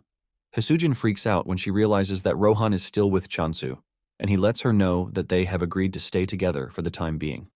Hasujin holds her head in frustration, saying she was already suspecting, but she didn't know Chansu would go through with it. She then asks him where the cat came from. Chansu lets her know that it was the cat who found its way to him, and he also tells her the cat's name. Hasujin is impressed to hear this as she talks about how smart the cat is. Deep down, Chansu is pleased that Night Sky is smart enough to know that eating the territorial rights means no more apples, hence no catnip. Hasujin then tells Chansu that smart monsters sell for a whole lot of money on the market, but Chansu lets her know that this might be a problem.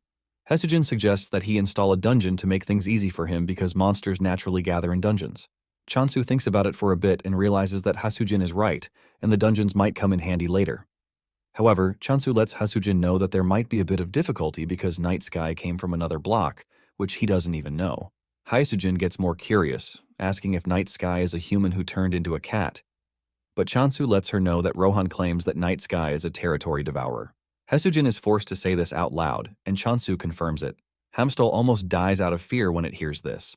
Chansu then adds that Night Sky is actually one of the 7 calamities. Hamstall's spirit immediately leaves his body when it hears this, and Hasujin tries to play it cool. She smiles, and then suddenly grabs Chansu before leaping away from the area. With tears in her eyes, she asks Chansu why he has one of the 7 calamities in his territory.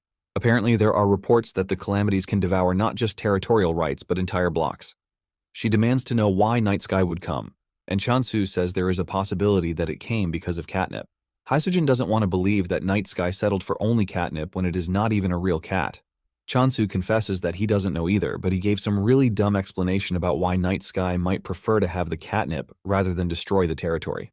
Hasujin agrees with him but lets him know that they can't say for sure since it is all guesswork. Chansu also knows this, but he believes that he has no choice, since he is the chosen one.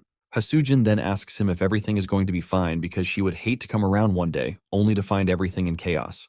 Chansu believes that Night Sky might actually protect the block, since cats are territorial creatures. Suddenly, Chansu sees Night Sky trying to eat Hamstall, and he rushes over to stop it. Chansu grabs Hamstall away, telling Night Sky that it is not food. Night Sky just gives Chansu the side-eye, and Chansu asks Rohan why he didn't do anything when he was there. Rohan claims that he was going to stop it if something had happened, but Chansu points out that Hamstall almost got eaten. Hasujin then suggests that they handle everything carefully before the two get used to each other. Hasujin then reveals that there is something Chansu needs to know. Apparently there is a scammer who is claiming ownership of the Emperor's apple. Chansu doesn't really take this seriously, and Hasujin lets him know that the dude is claiming that he is the Apostle of Abundance, which means he has a right to the apple. Chansu is shocked when he hears this, and Hasujin adds that the dude brought an apple to prove he's an apostle, but it turned out to be a knockoff. In fact, he brought a fake contract, but everything has been cleared out. Just then, Haesujin notices that Chansu is acting weird and she asks him what the problem is. Chansu is pissed to find out that there is another apostle aside from him, and he hasn't shown up from the start. To make it worse, he is now claiming ownership, calling himself the Apostle of Abundance. With a stern voice, Chansu tells Haesujin that they need to find the dude. Haesujin is surprised as to why he wants to find him, and Chansu lets Haesujin know that he is actually the Apostle of Abundance. Haesujin freaks out when she hears this, since she wasn't expecting it.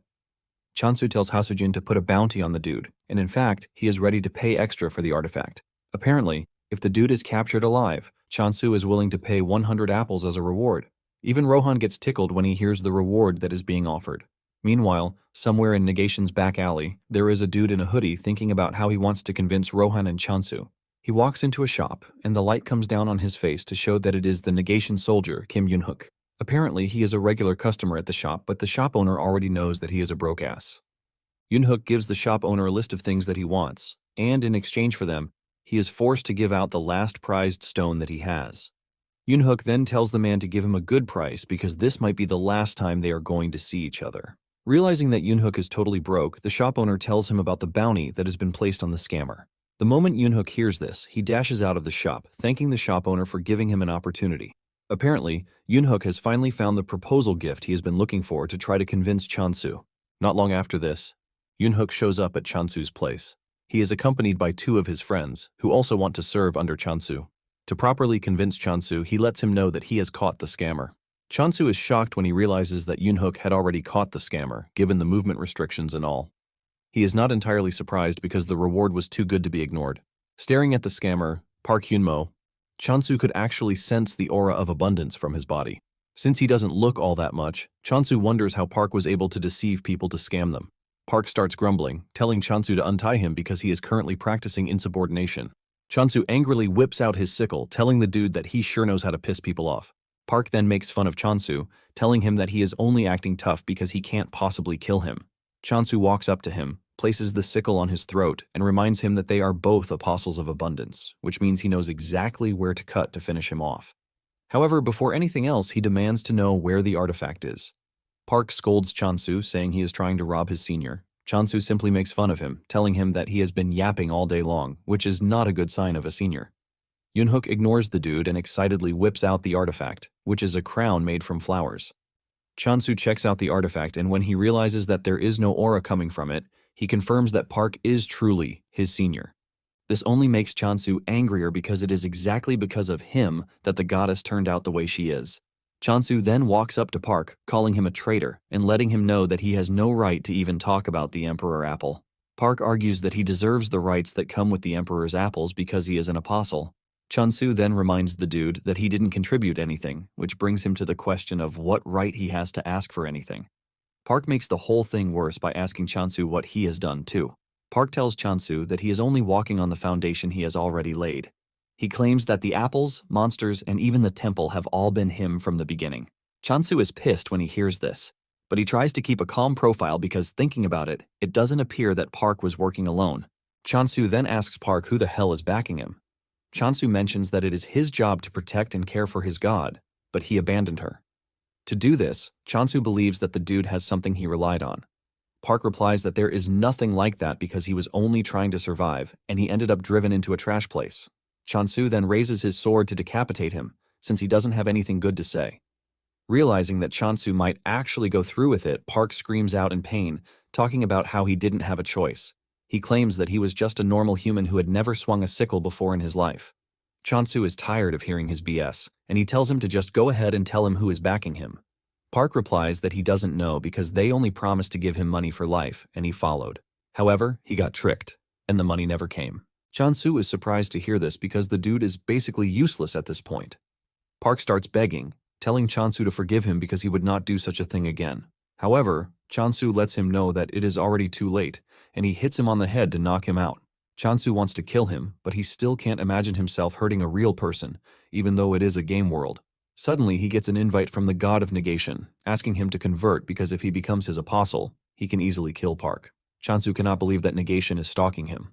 Chansu then asks what would happen if he killed Park, who is in the same faction as him, and Yoon-hook tells him that it is a taboo and might get excommunicated. Negation then uses this opportunity to start disturbing Chansu with more offers, but Chansu rejects everything.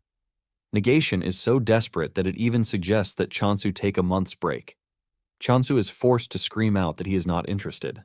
Chansu then figures out that Negation is connected to him somehow, which is why he is able to send messages to him the way he wants. Since Yoonhook is begging to be hired, Chansu gives him his first task, which is watching over Park. Not long after this, Chansu returns to the temple with the artifact of abundance. Chansu lets the goddess know that he is there to return what originally belongs to her, and the goddess doesn't want to take it. However, Chansu lets her know that she can, because he is doing fine even without the artifact. The goddess finally takes it, and this emits a bright light that leads to a divine transformation. Chansu watches in shock as the goddess transforms from the plant form into a young girl. Her subordinates jump up in joy because the goddess has finally gained her powers. Chansu is shocked when he sees this because he didn't believe that he was standing right in front of the goddess. Chansu smiles because he never thought he would see this day. Just then, the goddess appoints Chansu as the chief apostle, which gives him the power to manage other apostles. Chansu is surprised because he didn't know that a function like this actually existed. Chansu immediately makes the decision on Park, since he can't kill him. Chansu wastes no time demoting Park to a servant, ultimately stripping him of his apostle title. The goddess is left in shock, and so are her subordinates. This is also when it dawns on Chansu that the title of chief apostle is gone.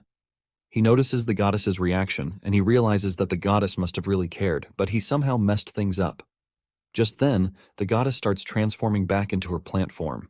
Chansu kneels in front of the goddess, apologizing to her, but he lets her know that it is not advisable to keep a traitor in their midst. Chansu then assures the goddess that he is going to grow their influence further, so she has nothing to worry about. The goddess is happy to hear this, and she grants another skill option for Chansu.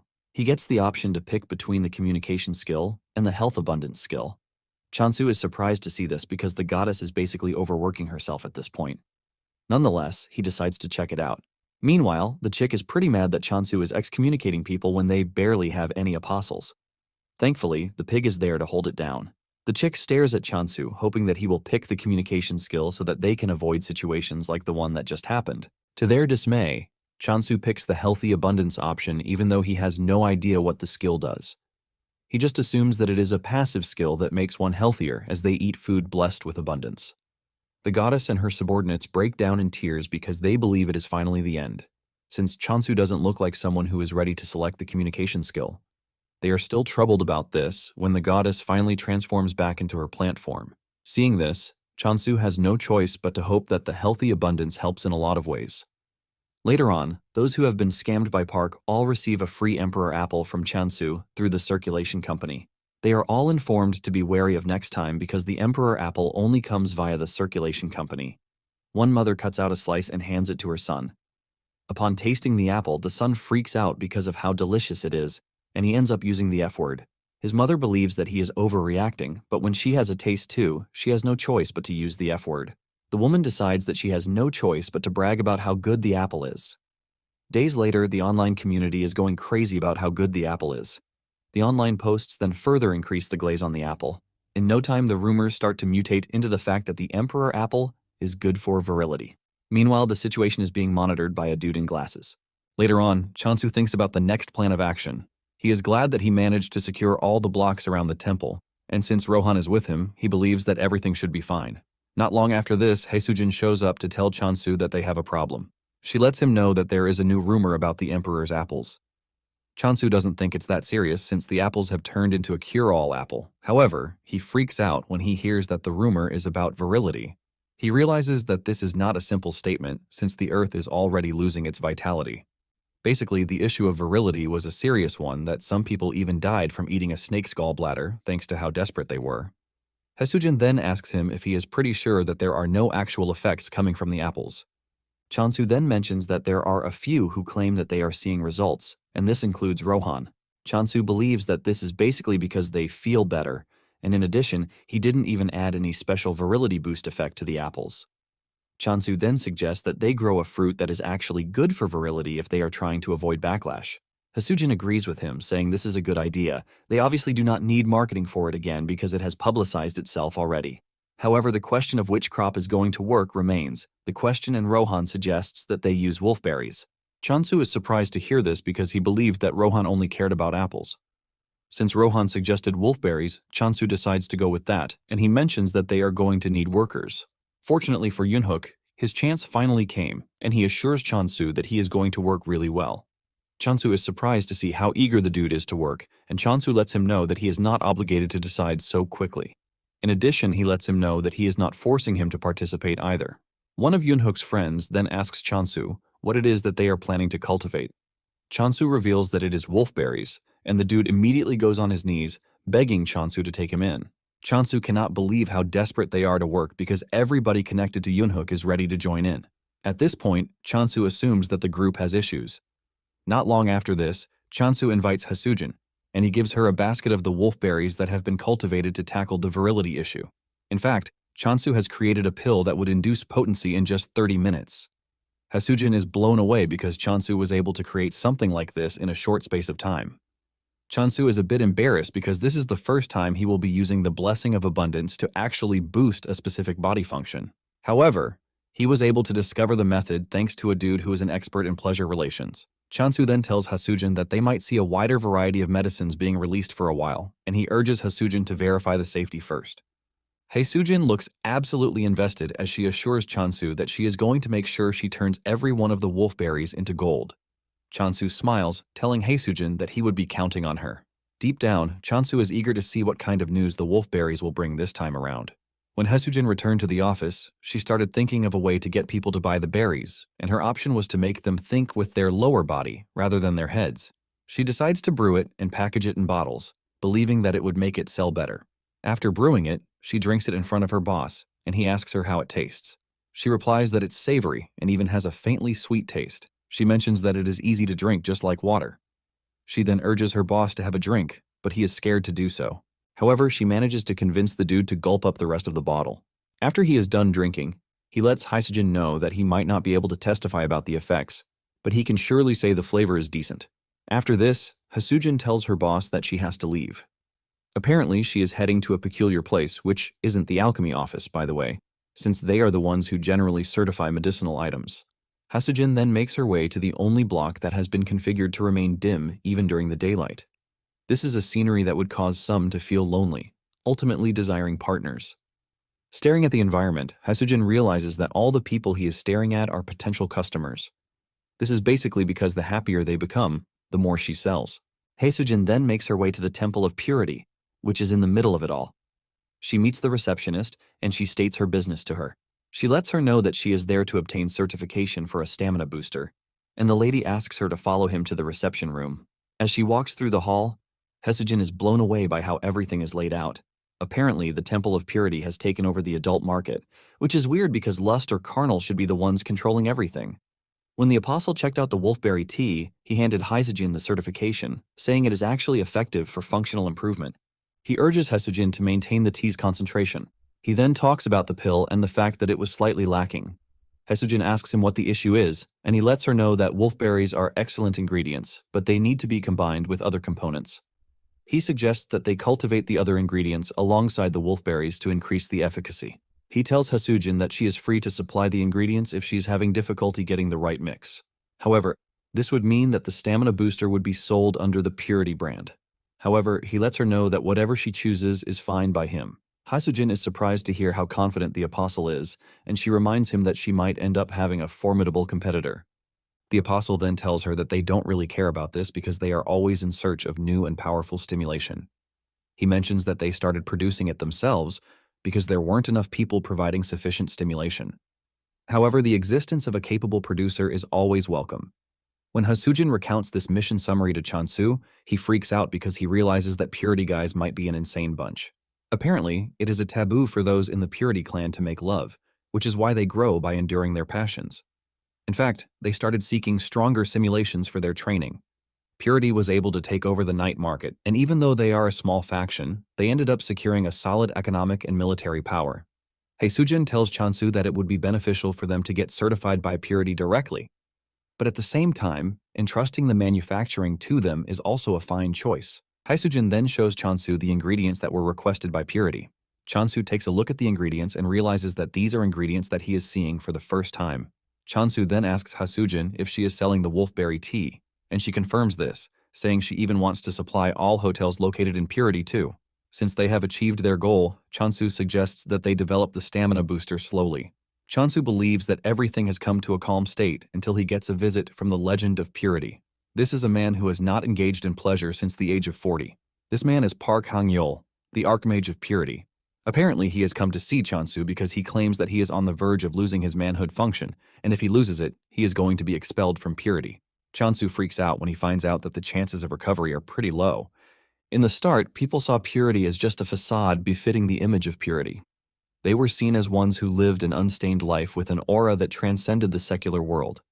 However, the whole block was built on territorial warfare, and given the fact that Purity has a weak faction, its future was obvious.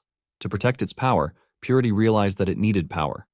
This was when Park realized that chastity is not the same as purity. He figures out that as long as self-control is maintained, anything is fine. With this realization, Park alone was able to produce half of the total points generated by purity in just 1 year. Chansu is surprised to hear this, and he asks Park if the god of purity allowed him to do that. Park narrates that there were initial talks about excommunicating him, but once the god saw the points he was generating, he personally encouraged Park's method. This induced a great wind of innovation in purity. Deep down, Chansu believes that this is all an addiction because both sides are corrupted at this point. Apparently, the greater the temptation one endures, the faster their spirit grows. In no time, the skill grew so much that even before impulses arose, the temptation had disappeared. Since the duty of purity is to suppress pleasure impulses and maintain integrity, Park knows he is going to lose his qualifications if the root itself disappears. Because of this, Park holds Chansu's hand, begging him to help him out, because there seems to be hope in the wolf berries. Chansu is left in confusion because he doesn't think he has what it takes to defeat a skill that has been honed for over 30 years. Park then tells him that it is not an immediate problem, so he begs him to focus on product development. Park brings out an envelope and he hands it to Chansu. He lets him know that he is ready to support his research with everything. Chansu opens the envelope and almost passes out in shock because of the high amount of money that Park is willing to give him as a reward if he succeeds. Because of how high the reward is, Chansu has no choice but to accept the task. Meanwhile, one of the first generations of the Purity Apostles calls a meeting with his colleagues. Apparently, they want to start building plans on how to maintain purity itself. It has come to their attention that Abundance has created a stamina booster. They have also verified its effectiveness, and judging from consumer reactions, they believe that stronger versions wouldn't be impossible. Apparently, the food division of alchemy is furious because of the berry tea.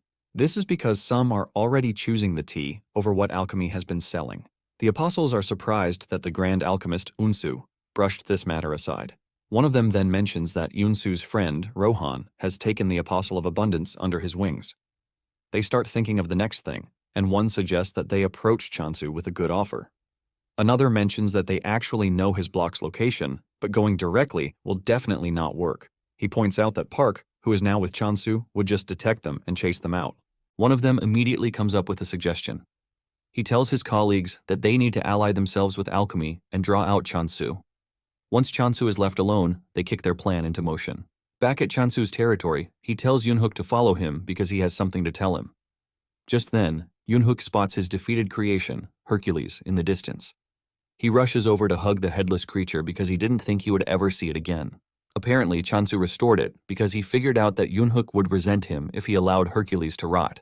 Since Chansu and Yunhook will be working together, he figures out that it would be better if he raises his affection level.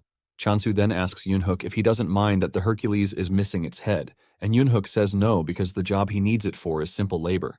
In fact, with Hercules by his side, he is confident that his labor output will increase by 17 times. Chansu then points out the skeleton soldiers too, but Yunhook is not convinced that the skeleton soldiers would be of much help. However, Chansu urges Yunhook to teach them because they might get better at it. Yunhook reluctantly agrees to this, but says they have to, or else they are just going to get in the way. Chansu is actually impressed that Yunhook can handle the skeleton soldiers, and he considers him an affectionate person. Suddenly, Chansu hears a scream in the distance, and when he looks around, he sees Park chasing around the hard worker. Apparently, Park believes that the dude is the perfect person to inherit his legacy, but the dude says he is not interested because he would like to get married and live happily ever after. The dude hides behind Chansu for safety, and Chansu urges Park not to push the dude too hard. Park then asks Chansu if he is interested in inheriting his legacy, but Chansu outrightly refuses. Chansu then whips out the new pills that he just finished, and he tells Park to try them out. Park tastes the two and mentions that they both fall under 32 and 33 points, respectively. This is pretty low because their target point is at least 90.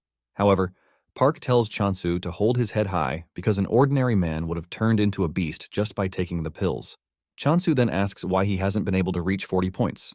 Park lets him know that the caster's mental state affects blessings. He mentions that sometimes empathy comes before problem solving.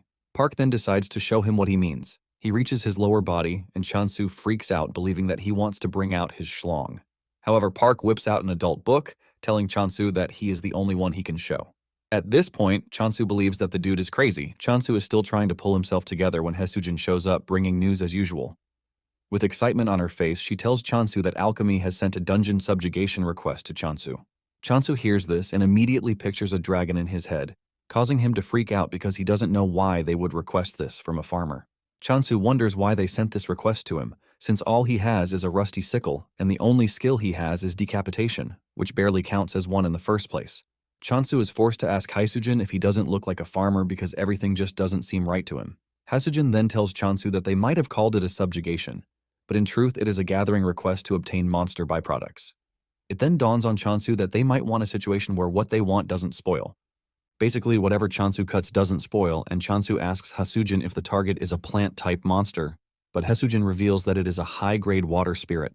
Apparently, high-grade spirits need to be taken down in one blow if one wants a chance to cut off their lifeline.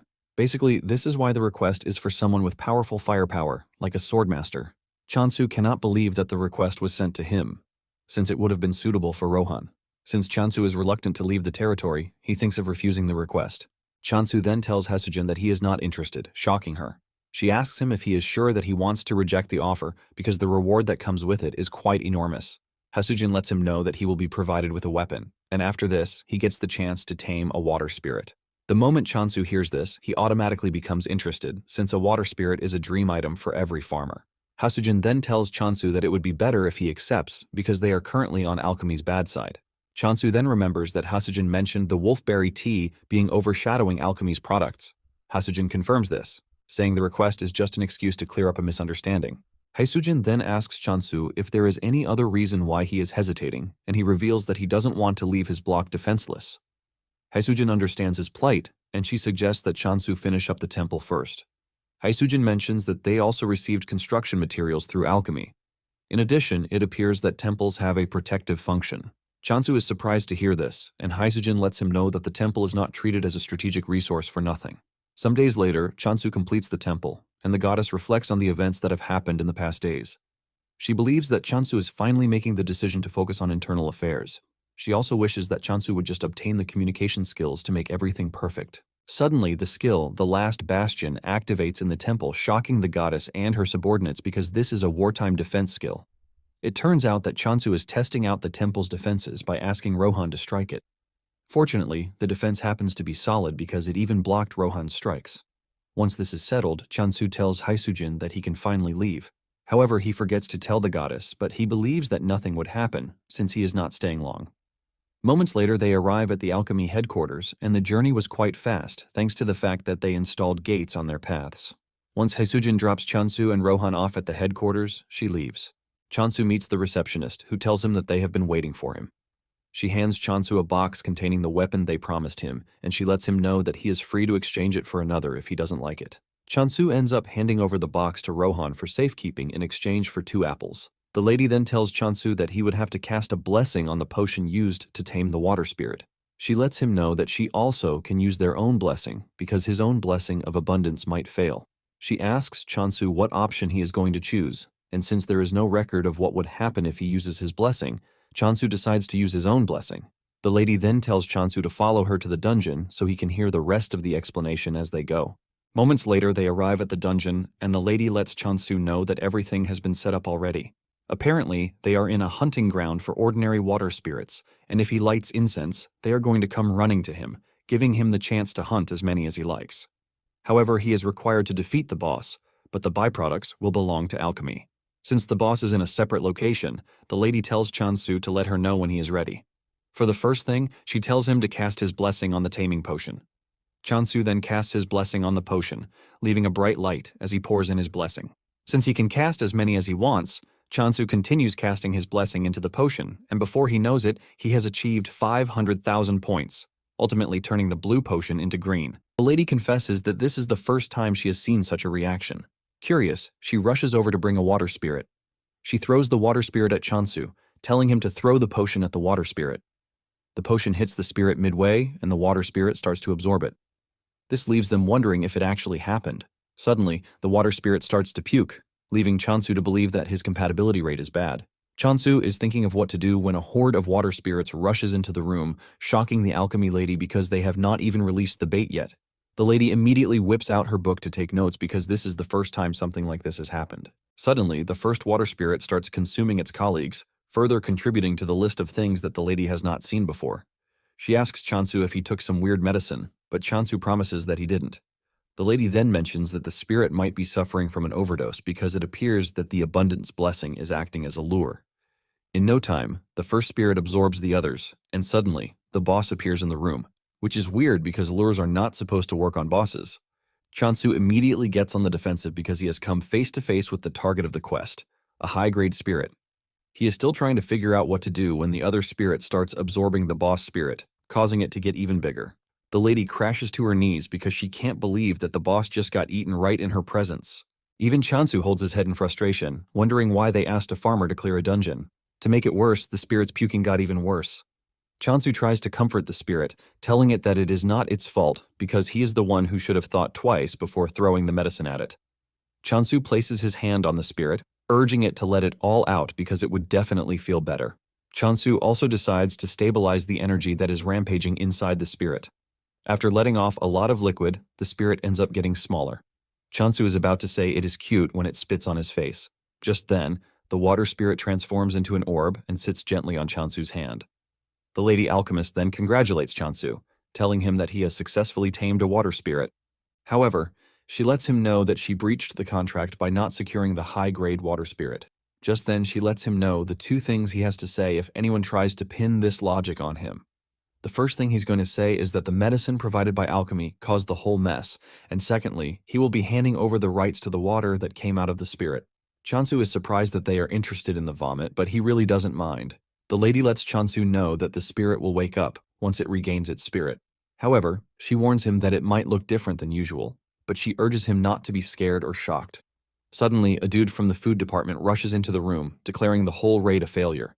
Since Chansu is said to have failed, he mentions that Chansu would have to pay a penalty fee. Chansu immediately follows the lady's advice, and he mentions that the medicine provided by alchemy was what caused the mess.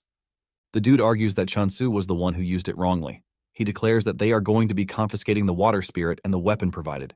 Just then, Rohan throws his sword at the guy, but misses by an inch, thanks to Unsu showing up to drag him out of harm's way. The dude's eyes flash before his eyes, and Rohan mentions how pissed he is that he is making a mess of everything.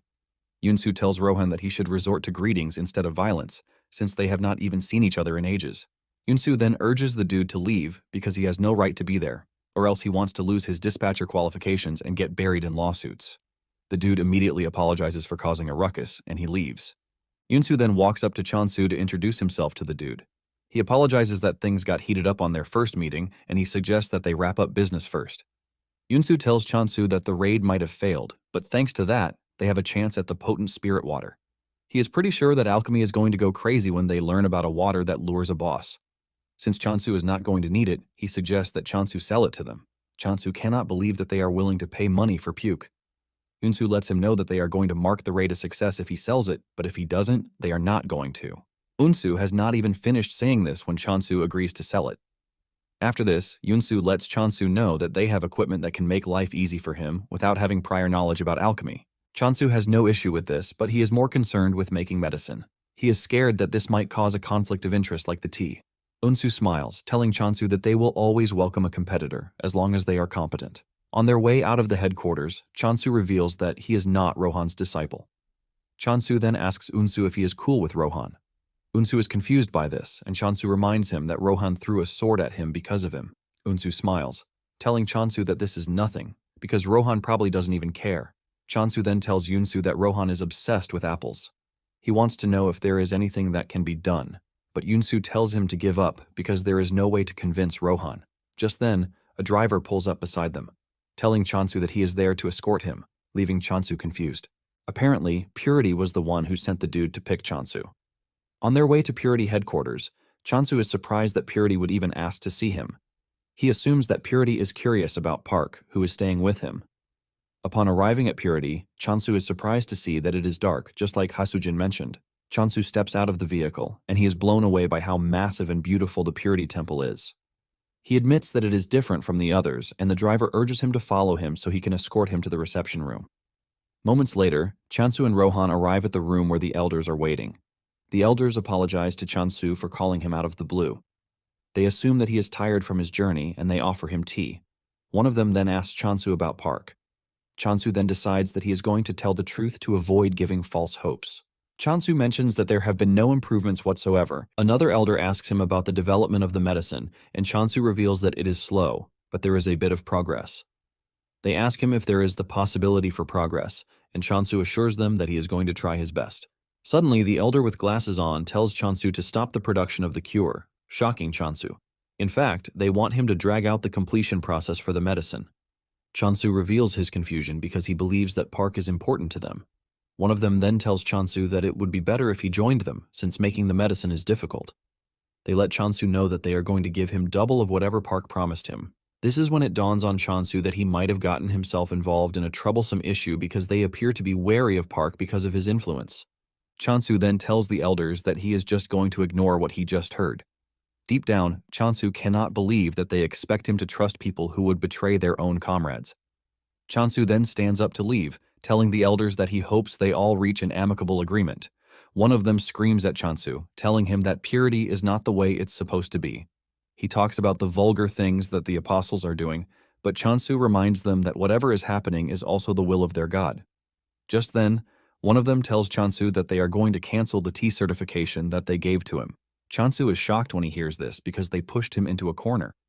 Chansu starts thinking of talking to them, but he lets them know that going back on their words would basically make purity lose its credibility. Rohan then tells Chansu that it is time for them to leave. The elder in glasses screams at Chansu, telling him that he is going to regret his decision, but Chansu tells them to do whatever they like. After Chansu is gone, the elder in glasses apologizes to his comrades, saying his acting must have been lacking. However, they let him know that he tried his best because they all chose this plan, since direct harm is not allowed. Since their third method is a failure, the group decides to move to Plan 4. With no one in objection, they all decide to go ahead with the plan, since they are all aiming to achieve their target. Apparently, they are going to make Chansu lose focus on creating the vitality potion by diverting his focus to other things. In short, they are planning to make Chansu a hero. Not long after this, Chansu returns to the territory and the goddess rushes over to hug him. The others are also happy to see him, and they just wish he would get the communication skill quickly so that everything can become easy. Park then asks Chansu if he had a safe trip, and Chansu lets him know that he did, thanks to him protecting the block. Chansu then tells Park that he has something to tell him, and this is the fact that the elders are betraying him. Park doesn't want to believe this because he believes that the elders are just having a minor feud. But when Chansu tells him that the elders already instructed him to stop making the vitality potion, Park almost shatters into pieces. Park apologizes for this and tells Chansu that he will leave to sort everything, but Rohan tells him that it would be better not to go. Chansu mentions that after talking with Rohan, they have figured out that the elders are just trying to delay the development of the vitality potion. Chansu says it appears that the elders have no trick up their sleeve, but he doesn't know what it is yet. Park then says the elders care about their bodies and would not do something that is dangerous. He believes that the elders might just call Chansu to apologize, but Chansu doubts this because the elders are really proud. Park then asks Chansu what he plans to do, and Chansu reveals his plan to speed up the development of the vitality potion. Suddenly, a bright light starts shining from under Chansu's lower body. Park immediately assumes the worst, but Chansu quickly whips out the source of the light, which is the water spirit orb. Apparently, the water spirit is waking up from its sleep, and when the goddess sees this, she starts wondering what her apostles have gone ahead and done again. Just then, the water spirit emerges and jumps on the ground. To Chansu's surprise, it is not what he expected because it turned out to be a slime. Meanwhile, the Purity Elders' 4-stage plan is basically to conciliate, threaten, stall for time, and then make Chansu a hero. Chansu freezes up as he tries to understand why the water spirit is a slime. Even Park is surprised because he has never heard of a water spirit being a slime. Chansu then gets close to the slime to touch it, only for the slime to whip out its squishy hands, shocking Chansu. Nonetheless, Chansu figures out that the spirit can understand them. Park then congratulates Chansu, saying it is hard to tame spirits. Just as expected, the goddess's subordinates start screaming at the slime to greet the goddess, since it is the latest addition to the team. Chansu then introduces the slime to the rest of the team, and it dawns on him that the slime doesn't have a name yet. As usual, Rohan comes up with one of his weird suggestions. He tells Chansu that they should name the slime Wadit, but Chansu immediately rejects the idea, and he decides to name the slime Spring. Park is pleased with the name, and he asks Chansu if it has any meaning. Chansu reveals that he took the name from the spring season when plants grow fresh and lively. After he is done naming the slime, he suggests that they see what the slime can do. Just then, he notices that everyone on the team is hungry, and he decides to make food first. He tells Park to stay around because it is dinner time already, assuring him that he is going to prepare something delicious. In no time, Chansu gets down to preparations, and Park asks him what he is planning to make. Chansu replies that Park will find out very soon. When Chansu needs help with the apple, he throws it to Rohan, who slices it into tiny bits with his sword. Park cannot believe what he just witnessed because he never thought a sword could be used this way. Not long after this, Chansu finishes preparing the food. He made potato noodle pasta, potato pancakes, candy, braised, and a special apple pie for Rohan only. Park takes a bite of his dish and declares that it is very delicious. Park declares that he regrets not eating with Chansu all this time. Chansu lets him know that there is still plenty, so he urges Park to take his time. In fact, Chansu wishes Rohan could eat what they are eating too, but he is busy with his apple pie. Chansu then tries to feed Spring with his blessing, but Spring wants food, not blessings. Chansu then throws him an apple first, and Spring absorbs the apple in no time. Spring enjoys the apple so much that it starts blushing. Chansu lets Spring know that there is a lot, so he can always eat as much as he wants. Not long after this, Chansu visits the other block, and Yoonhook runs over to tell Chansu that they just created a path so that he can easily cross over to the other block. Because of this, their efficiency has also increased. In fact, Hercules is working really hard, and everybody on the farm is trying their best. Chansu cannot believe how enthusiastic the bunch are even though they are prisoners. Yoonhook notices the slime, and Chansu introduces it to Yoonhook. Yoonhook and the others are shocked that Chansu has managed to tame a water spirit. Chansu commends Yoonhook's work so far and suggests that they take a break so that they can see Spring's abilities. Chansu then tells Spring to show them its abilities. Spring then uses its power to create the nearby lake, shooting up a large quantity of water. Chansu is impressed by this, but the water ends up splashing in Night Sky's direction. Pissed off by this, Night Sky leaps toward Spring, but Chansu grabs it to pet it. He lets Spring know that Night Sky is gentle, but at the same time, it might be scary when angry. Chansu manages to defuse the situation, and he tells the workers to return to work. After everything has settled down, Chansu continues playing with Spring, and he tells it to make some drinking water. Spring excitedly does this, and they are still having fun when Chansu notices that the system window is glitching. The occupancy rights are glitching, leaving him confused, and suddenly, Night Sky leaps onto his body. Before Chansu knows it, Night Sky bites him, ultimately stripping him of the rights to certain territories. Chansu grabs Night Sky when he sees this, as he tries to understand why it did what it did. He remembers making life easy and convenient for the cat by providing everything it wants, only for it to repay him with something like this. While Chansu is busy crying about the rights that he lost, he notices that the cat is smiling. Instead of overreacting, Chansu decides to calm down because he knows Night Sky is a smart creature, and there must have been a reason why it did what it did. He notices that he lost occupancy rights, but at the same time, the system window has returned to normal. Just then, Park shows up, and Chansu asks him where Rohan is. Park reveals that Rohan is currently training, and he asks Chansu if something is wrong because he looks absolutely dejected. Chansu then tells him what happened, and Park screams out, asking if he just encountered an occupancy parasite. Chansu is confused by this, and he asks Park what he means by this. He asks Chansu if he has been doing a closed-door training somewhere because he expects him to know everything. Park then explains that if a block gets infected, the moment one buys the occupancy rights to the block, the buyer also gets infected. If the infected buyer buys a right to another block, the new block also gets infected.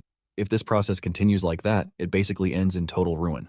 Park mentions that the infection multiplies infinitely and even stays hidden, which is why it is hard to notice if one is hidden. Park lets him know that by the time the infected knows what is happening, the infection will be complete. Chansu then asks Park what happens when a block is overtaken by the parasite, and Park reveals that the block loses its functions. Basically, buffs and debuffs disappear and entrances get blocked. Park lets Chansu know that the blocks he has owned before would also get infected, and he urges Chansu to be careful.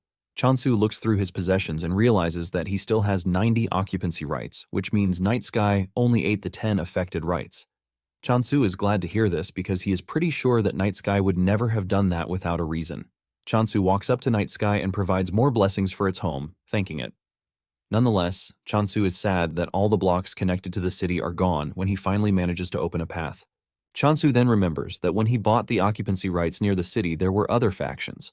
Chansu then asks Park if there is an insecticide or something for the bug because he wants to know how they have dealt with the issue till that moment. Park mentions that there might be a solution, but there has not been a certain solution.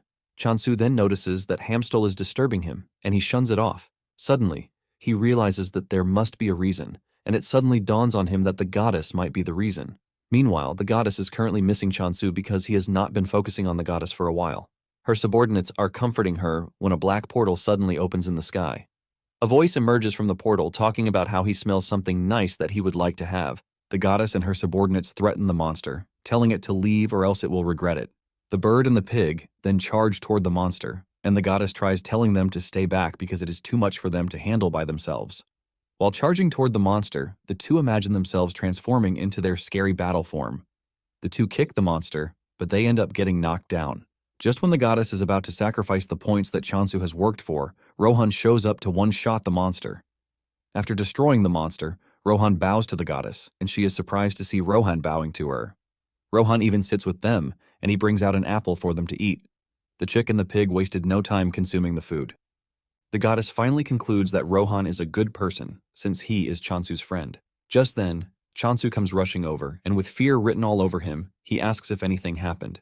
The chick wastes no time insulting him for leaving them alone. When Chansu heard that Rohan helped them, he bows to him, thanking him for saving them. Rohan then mentions that it was an occupancy parasite that showed up, but he cut it down already. However, Chansu lets Rohan know that he has not finished off the parasite, and this is just the beginning of their problems because the parasites will keep appearing from that moment on. Rohan is still munching on his apple, but when he hears this, his appetite vanishes. Chansu asks Rohan what he means by this, and he reveals that what he cut down was just a fraction, but there were countless insects with something more sinister behind them. Chansu remains stunned by this, and Park chips in on the conversation, saying it is most likely the core organism, like a queen ant. Park mentions that there is likely an individual managing them, since it doesn't appear that they self-replicate. However, the bigger question that they need to be asking is why the parasites show up at that time. Chansu replies that it might be related to the temple on the block, and because it is a special block, they might be looking to swallow it whole. He checks the occupancy rights and mentions that there is no abnormality in it, unlike other places.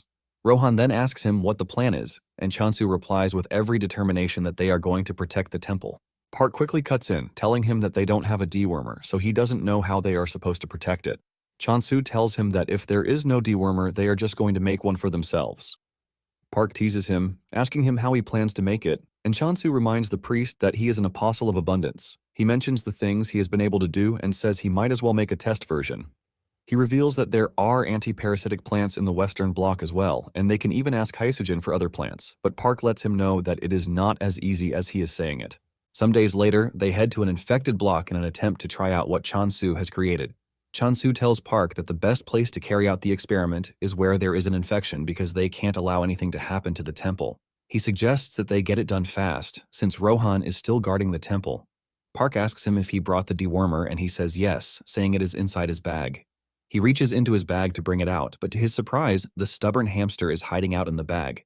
The hamster leaps out to check out the environment, and Chansu reminds it to stay inside because it might be dangerous, but Hamstol would rather sit on Chansu's shoulders. Chansu checks into the bag, and he is thankful that the medicine is intact. He decides that the first thing he is going to do is to try to regain the lost occupancy rights, and before using the medication, the system informs him of a successful buy. Chansu is surprised that everything looks normal, and he expresses his concern that they might have moved blocks. Nonetheless, Chansu brings out the medication, and after swallowing it, he starts losing the rights to the infected blocks. Chansu celebrates because his plan worked, revealing that the system had already glitched, causing him to lose the occupancy rights. Chansu then starts planting the block dewormers in the ground. After this, he lights them on fire so they release smoke into the air just like mosquito coils. Chansu hopes to have a positive effect even though he can't fully eliminate them. Park then notices his sword and comments on it, saying he hasn't seen it before. Chansu whips it out, revealing that it is a form-changing sword that he got from alchemy. The shape of the sword shocks Park because it looks curvy, and Chansu mentions that it can even twist its trajectory in real time. It is said that the durability is low, but Chansu still believes that it suits him well because he is cutting off heads with decapitation skill. Suddenly, a rift opens in front of them, and little monsters start popping out of the rift, shocking Chansu because he was expecting something really terrifying. Chansu tells Park that it doesn't look really dangerous for something that is considered to be a calamity. Park admits that it is also his first time seeing them, but before Chansu knows it, a lot of them start popping out from the rift, shocking him. Chansu is also left in shock because he can't even see the head of the so-called calamity. Suddenly, Park unleashes a golden light from his body, and the tiny monsters start to form giant versions. One of them charges toward Chansu, and Chansu cuts it down with precision. 3 others try to surprise him from behind, but he easily takes them down. Park is shocked when he sees this because he never thought Chansu was this strong. Just then, Chansu throws Hamstel to him, telling him to take care of him while he fights the monsters. Once Chansu realizes that the monsters have started growing heads, he lets out a good smile because he's going to have a good time dealing with them. He urges Park to stand back, and Park can only thank his stars that Chansu is on their side. Moments later, Chansu is done cutting down all the attacking monsters, and the rift starts to disappear. However, they notice that there is no core organism in what they defeated.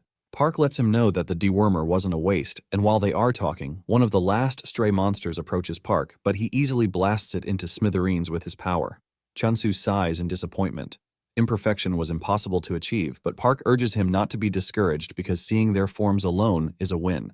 Since Chansu already mentioned that he ordered new anti-parasitic plants, Park is confident that the results with those will be better. Chansu finally gets back up after taking enough rest, saying Hasujin will soon arrive.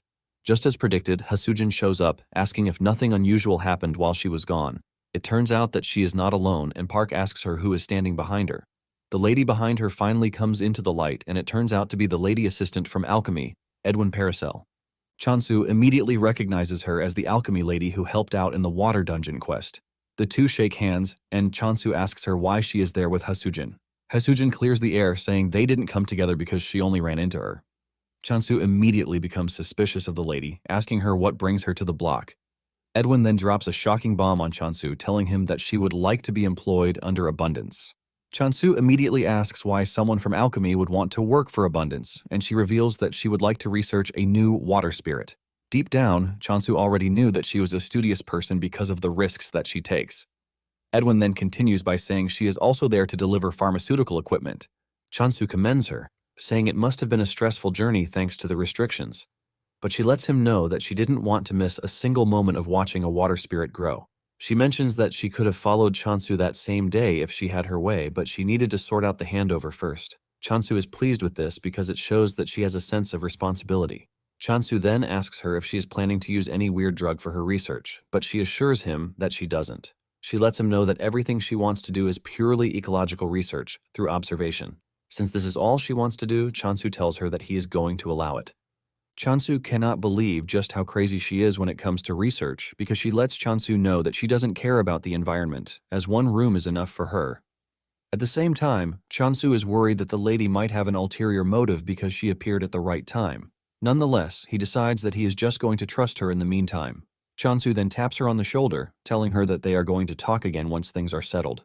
He turns to Hasujin, asking her if she brought the items he asked for, and she says yes. She dips her hand into her bag and whips out a sachet containing garlic, mugwort, and clove. Hasujin asks him what he plans to do with the items, and he reveals that he wants to make a dewormer for occupancy parasites. Hasujin is shocked when she hears this because she knows that the occupancy parasites are one of the 7 calamities. Chansu then tells her that she is right because the research she wanted to ask her for is regarding the dewormer. He asks if it's going to be too difficult for her, but she assures him that he has nothing to worry about. Edwin also jumps in, saying research and the like is her specialty. Just then, Hasujin lets Chansu know that Purity sent an invitation, saying they want to apologize. She mentions that Purity already promised to cancel the certification revocation and continue receiving supplies. Chansu mentions that he might not be able to visit the human domain at the moment because of the parasite issue. Hasujin lets him know that he might be able to enter if he has an invitation from Purity.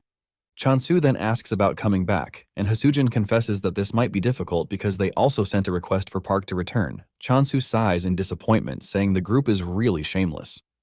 Chansu is not entirely surprised because he knows that they are just trying to delay stamina potion development.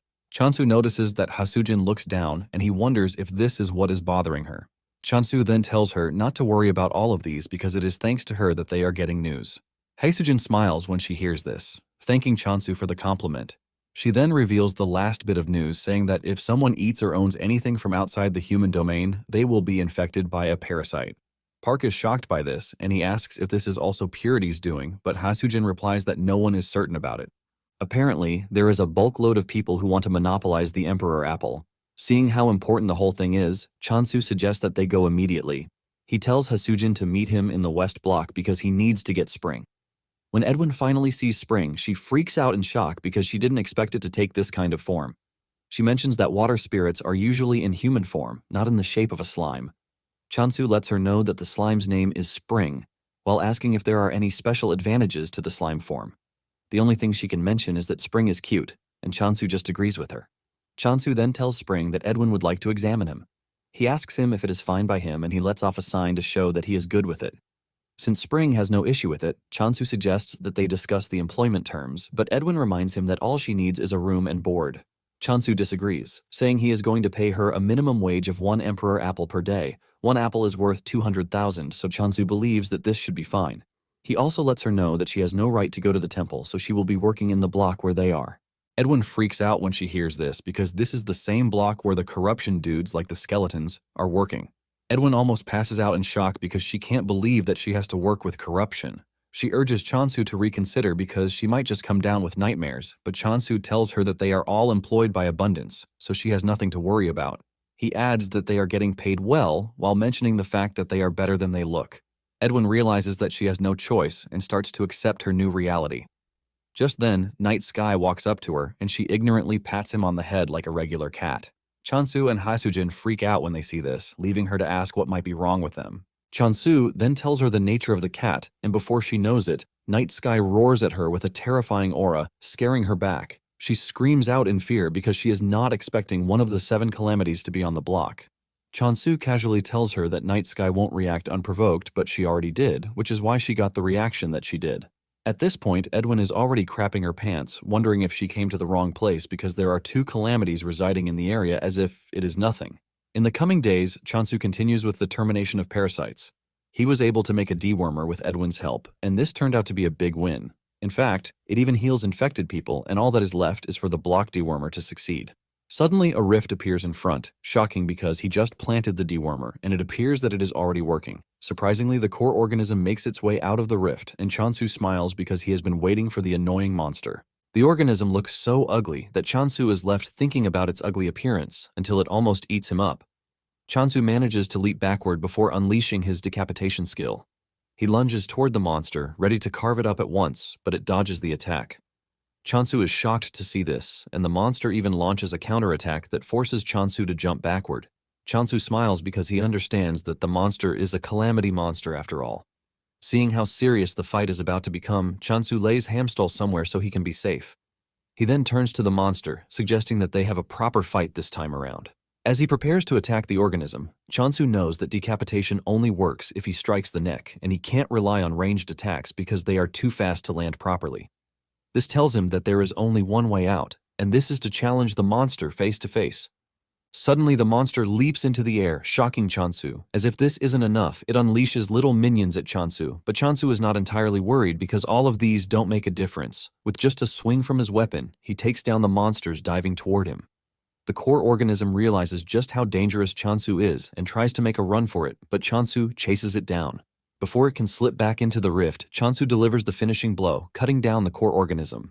Chansu heaves a sigh of relief and tells Hamstall that it can finally come out, but Hamstall is already stunned from all the jumping around. Suddenly, the system tells him that there are unclaimed points, and Chansu is shocked that defeating the monster was enough to trigger a notification. Chansu checks it out, and to his shock, defeating the organism gives him more points than the immortal ghost hunt. He screams out in shock and immediately starts to consider starting a parasite farm.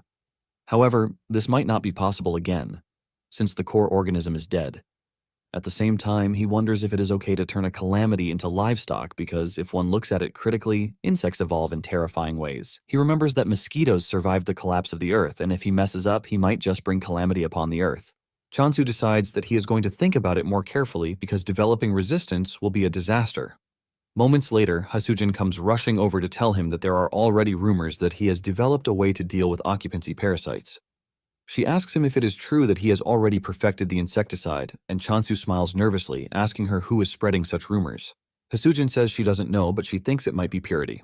Chansu decides not to throw out accusations, and he tells Hasujin that it might be completely coincidental.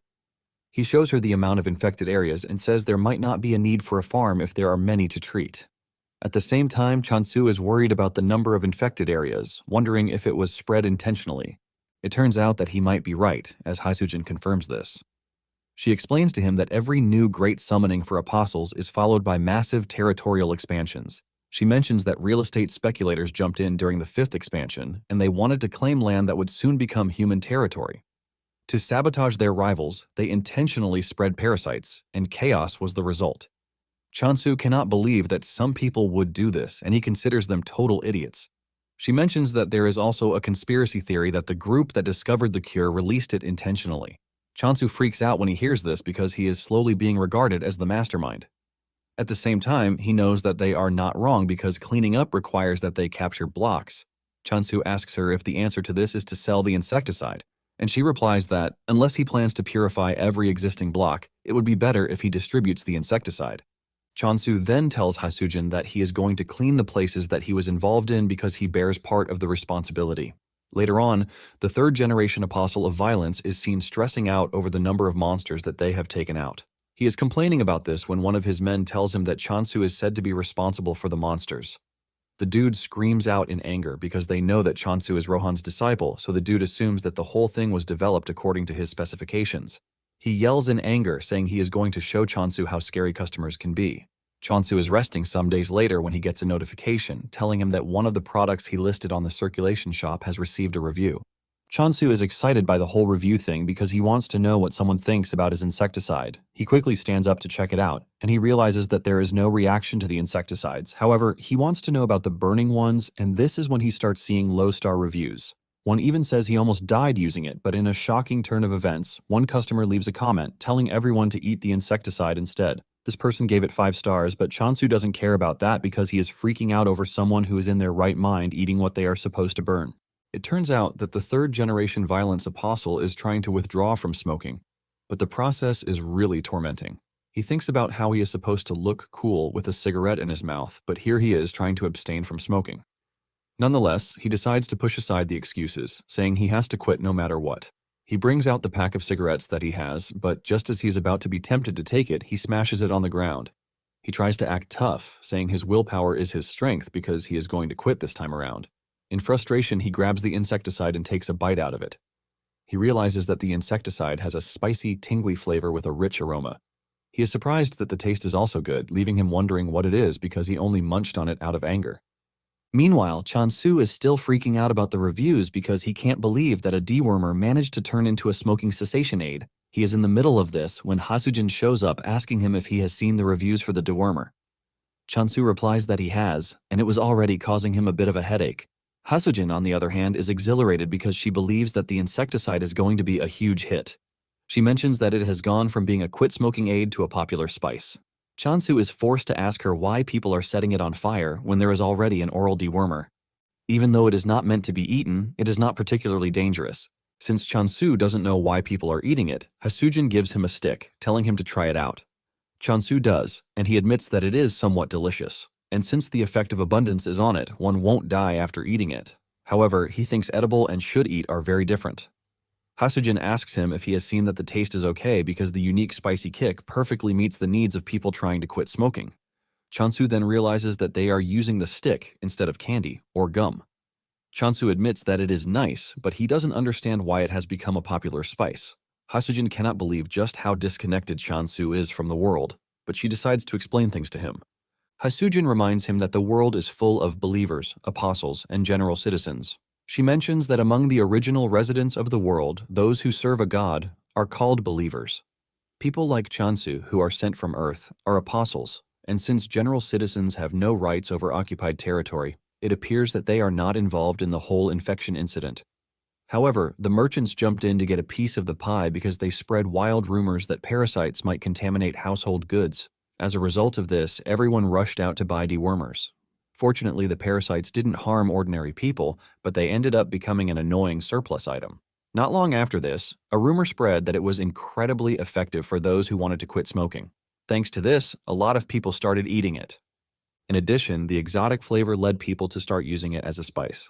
Chansu cannot believe that it was made to lure parasites, but humans have found a way to be the ones getting lured instead. Haesujin mentions that it also has a variety of uses, and she heard that they are putting it in chocolate and ice cream. As if this isn't enough, some people are even processing it into small sticks to start selling them. She brings out the processed one, and Chansu is left in shock. He asks Haesujin how long it is going to take to get rid of all of them because deep down, he is worried that the parasites might develop an immunity. Haesujin smiles, asking him how they should handle the whole thing, and Chansu replies that he would like to ban it all, but this is not entirely possible. Chansu knows that how it is used is entirely up to the consumer, and he decides that the first thing he is going to do is to separate the production of the edible version used as a spice. And as for the incense dewormer, he plans to reduce the size. However, he tells Haesujin to give a strict warning not to break it down any smaller than what he produces. Haesujin is surprised by this, and she asks him if he thinks the parasites will become drug-resistant, and he confirms this. Haesujin lets him know that he is worrying too much, and he agrees that he might not have been entirely concerned, but reminds her that they are dealing with one of the 7 calamities. Deep down, Chansu knows that he might be overreacting, but at the same time, he has a bad habit of being pessimistic. He then wonders if it is because of this that he is being stalked by the god of injustice. Since he plans to make the dewormer small, Haesujin tells him that it might be a waste to continue farming such big crops. There are basically garlics that are the size of a person's head and even mugwort, the size of an umbrella. However, Chansu argues that there is no problem with this because it helps with efficiency. It turns out that the shapes ended up looking deformed because he was focusing on size and properties, but he believes that it is all going to turn out well. However, he is adamant that he is not going to take the communication skill because he is not ready to hear things like Big Bro or other boring stuff. However, little does he know that half of his worries are about to come to pass. Some days later, the goddess is shocked by the amount of income coming in, and she figures out that Chansu is taking a lot of risks. The goddess is impressed at how Chansu does his things, and even though he is doing a lot, he has never neglected the farm for once. The goddess decides that she has to give him a new skill because he is really talented. She asks her retainers if they think it is high time she gives Chansu a new skill, and they ask her if she is interested in giving him the communication skill. She says yes, but at the same time she is worried that she might just pull a random skill like pest control. The goddess says Chansu might as well vanish just to wipe out every insect on the planet. The ping tells the goddess that Chansu will definitely pick the communication skill this time around because he has been doing well enough. The chick also agrees with him, saying this will be the 3rd time in a row, so Chansu should know that he is supposed to pick the communication skill. Moments later, Chansu arrives at the temple, and the group excitedly runs over to meet him halfway. Chansu is shocked when he realizes that the whole group is out to meet him. The goddess then offers him the communication skill with an additional skill. Chansu hopes that he is going to get a skill that looks peaceful, but isn't appealing. Just then, the options appear in front of Chansu, and in addition to the communication skill, there is a skill called Fertile Land. Apparently, Fertile Land is a skill that improves the soil, and it is suited for wide fields or wheat paddies. It is completely unnecessary for an apostle with limited space according to what the goddess is thinking. She is excited that her apostle will finally choose the communication skill, and she seriously prays that he does. Chansu stares at the screen for some time and assumes that the communication skill is a fixed option.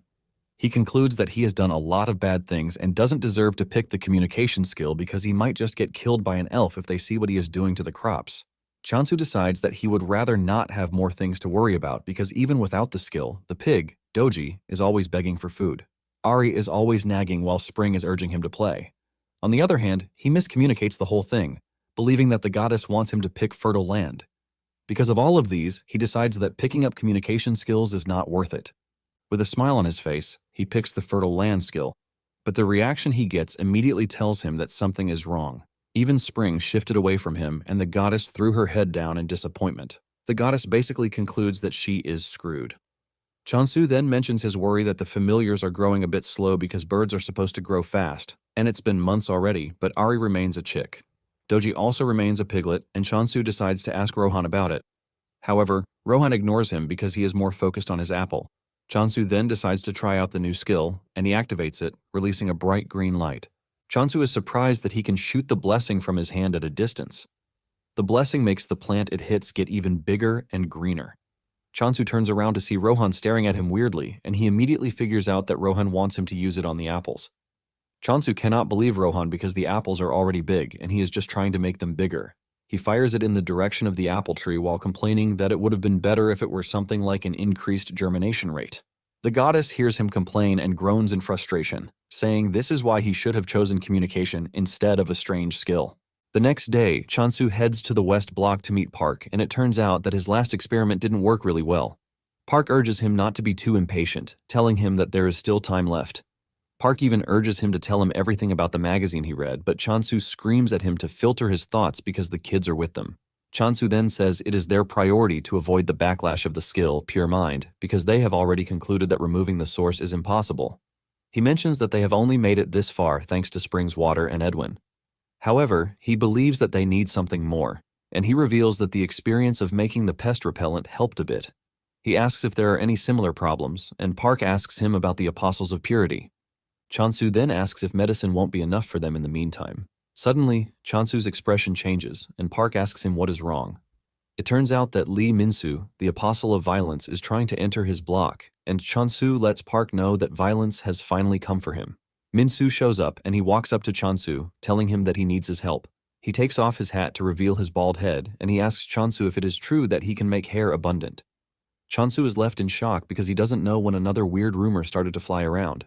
Some days earlier, Hasujin had gone to deliver items to Minsu, and this was when he noticed how good her hair is. He asks her if she's been eating something good, urging her to share the secret with him. Hasujin replies that there is nothing special, but Minsu believes that she's been secretive, and he urges her to remember how far they have come.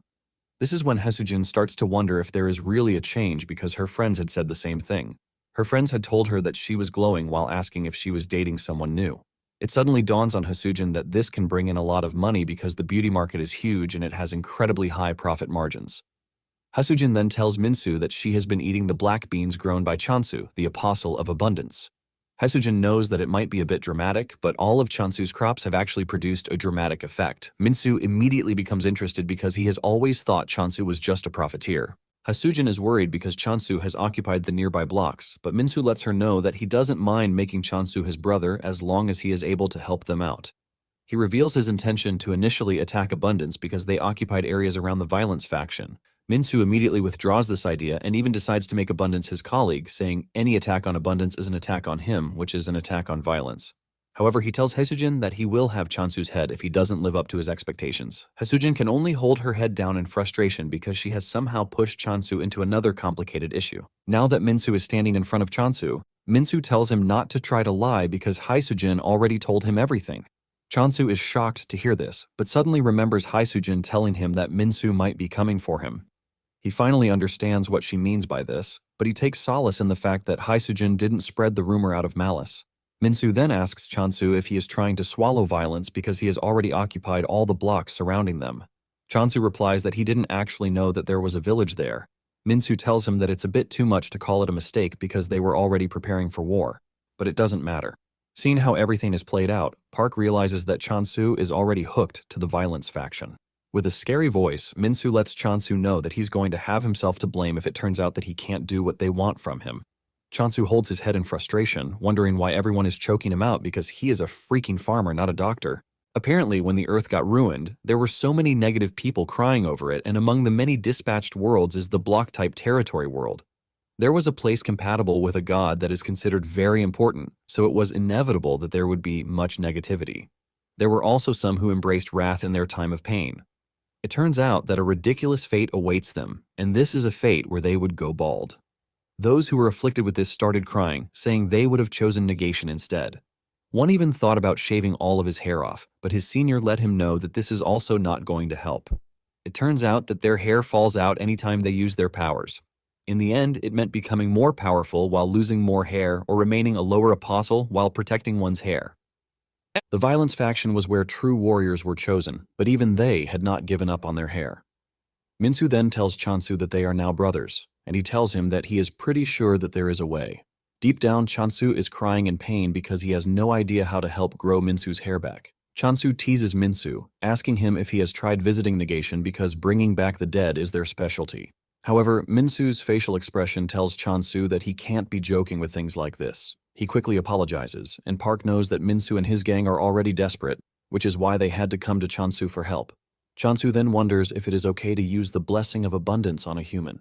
Chansu tries it on himself and immediately makes his hair grow even longer, shocking Minsu to his bones. He wastes no time asking him how he was able to do it. On the other hand, Chansu is relieved that it worked, and he figures out that it might be useful for changing his style. However, it is not an entirely good method because he doesn't know if new hair sprouted or the existing ones grew longer. In addition to this, it costs some points, which means it is not entirely efficient. Chansu then tells Minsu that there is something he would like to try first, while smiling at the dude. Without hesitation, Minsu rushes over to Chansu, telling him that he is free to try whatever he wants to try. Chansu then fires off the blessing to Minsu's head. Minsu felt the heat, but to his disappointment, his hair didn't grow. Chansu then asks him if he has a skill that causes hair loss, and he says yes. He mentions that this is thanks to the heat emitted when they use their skills. Chansu realizes that purity is the lower half, while violence is the upper half. Chansu cannot help but thank his stars that he is in the abundance faction. He figures out that the whole thing might be similar to that of Park, since it is a granted skill. Minsu stupidly asks Chansu if he can't plant hair since he plants crops all the time. Chansu stares at him disgustingly, wishing the dude would just go ahead and find a doctor. Chansu then decides that they are going to have a look into it in the meantime. Later on, Chansu heads over to Edwin's office to find her, where she is busy drawing the water spirit. She is totally carried away by this until Chansu screams out his name. Edwin asks him what he wants, and he replies that he has a request. Chansu gives her a bowl of walnuts and black beans, urging her to make a blend that is effective for hair loss. Without wasting time, Edwin gets it done and returns the bowl to Chansu. Chansu and Edwin then sit down to start mixing, and moments later, they are able to roll the mixture into pills. Chansu then takes the pill to Minsu, telling him to try it out because he is pretty sure that this will have an effect, but there might be a need for precise adjustments. Minsu uses it and he feels the sizzling effect on his head just like before, but to his disappointment, his hair doesn't sprout. Chansu then tells him to keep taking the pills in the meantime, while they hope for progress. He assures him that he is also going to gather more ingredients to help. 2 days later, Minsu and the other apostles show up in Chansu's block. With their bald, shining heads, the group begs Chansu to save them. The reflection from their head almost renders Chansu blind, and the group tells Chansu that they have finally gained the momentum to overcome their harsh fate, so that they can grow. They urge him to treat them, and Chansu lets them know that the items he ordered have not even arrived yet. The group tells Chansu that they have everything he needs, from brown rice to green tea. Chansu cannot believe the number of ingredients that they have, and he tells them to bring everything. Chansu then tells the group that he is not promising to cure them, but he is going to do his best to show them hope. The group rises up in excitement, telling Chansu that they will do anything as long as he cures them. Since he needed extra hands, Chansu realized that he might just use the group for his own tasks. Moments later, Chansu sits them all down to feed them with meals infused with blessings. The group is shocked that Chansu was able to grow the crops in such a short time, and he lets them know that it is the blessing of abundance. They thank him for the meal and start to munch on it, while admitting that it is quite delicious. Chansu is glad that they are enjoying the dish, but he teases them, saying they all look like a bunch of ostrich egg nests eating rice while letting off steam. The lower apostles freak out, believing that Minsu is going to tear Chansu apart for the joke, but nothing happens. Chansu then tells them that they can ask for more if they want. Suddenly, the steam on Minsu's head increases, and he stands up in excitement. Everybody watches in anticipation, and to everyone's surprise, tiny hair follicles start to emerge from his head. Suddenly, the others start to feel the same effect, and tears of joy run down their faces. They rush over to Chansu to thank him, telling him that from that moment forward, abundance and violence have become one. One of them says he was doubtful because it was a meal instead of medicine, but it turns out that his worry was for nothing. Chansu then tells them that it is something to celebrate, but he mentions that it is too early to be relieved. The dude asks him what he means by this, and Chansu reminds them that their hair falls out when they use their power. He then suggests that they have a spar, and 2 apostles engage each other in a sparring session. This results in light so bright that Chansu realizes that the apostles should not be messed with. Moments later, Chansu stops the fight, saying it should be enough for what he wants to know. They check out the hair, and surprisingly, it looks fine. Chansu suggests that the dude rub his head once, and Minsu does this. In a heartbroken shift of events, the hair falls off, and the dude groans in frustration. All of them crash to their knees in tears, and Chansu asks if he can touch their head. He does, and to his shock, it is so hot that he thinks he can even fry an egg on their boiling head. Chansu then mentions that their heads are always so hot, which is why nothing can grow there. Chansu then asks them if it has to be real hair, saying there are other options like hair from another creature or maybe plants. Minsu tells Chansu that he is not interested in this, and he almost blinds Chansu with his head, telling him that he wants to save his hair. Chansu has no choice but to agree. and he suggests that they keep eating the meals in the meantime. He then asks them if there is anyone who wants to volunteer for an experiment he wants to carry out. Minsu asks him what the experiment is about, and Chansu replies that they have to check whether the hair remains without the meals he is giving them. The group takes time to reply, and Chansu tells them that they can all experience it together, but the group immediately dives into a game of rock, paper, scissors. As time goes on, a bitter truth is revealed that if they didn't eat plentiful meals, the power of their hair roots weakened. Even when they diligently ate well, the hair didn't grow dramatically, so Chansu continued to improve the hair growth cuisine. However, the hair grows thicker every time it grows back, but even so, it pops out like popcorn when the heat rises. Chansu starts looking for solutions like a gel or something, and Minsu can see how hard Chansu is working to help them. Minsu then asks Chansu if he is willing to take a look around their block. Chansu admits that he has always been curious, but he asks him if it is actually fine to do so. Minsu assures him that it is fine, saying he can even connect the entrance, since they are brothers. Moments later, they head to their block and Chansu is surprised that it is not that big. Minsu lets him know that only a select few warriors come over there, which is why it is small. Chansu spots a peculiar block in the distance, and he asks if it is for the purpose of mining. Minsu confirms this, saying one's skill can also grow faster if one trains there. Chansu notices that every member in the group is wearing a hat, while the entire block itself is cold. Minsu then tells Chansu not to stare at the members so much because they don't really like it.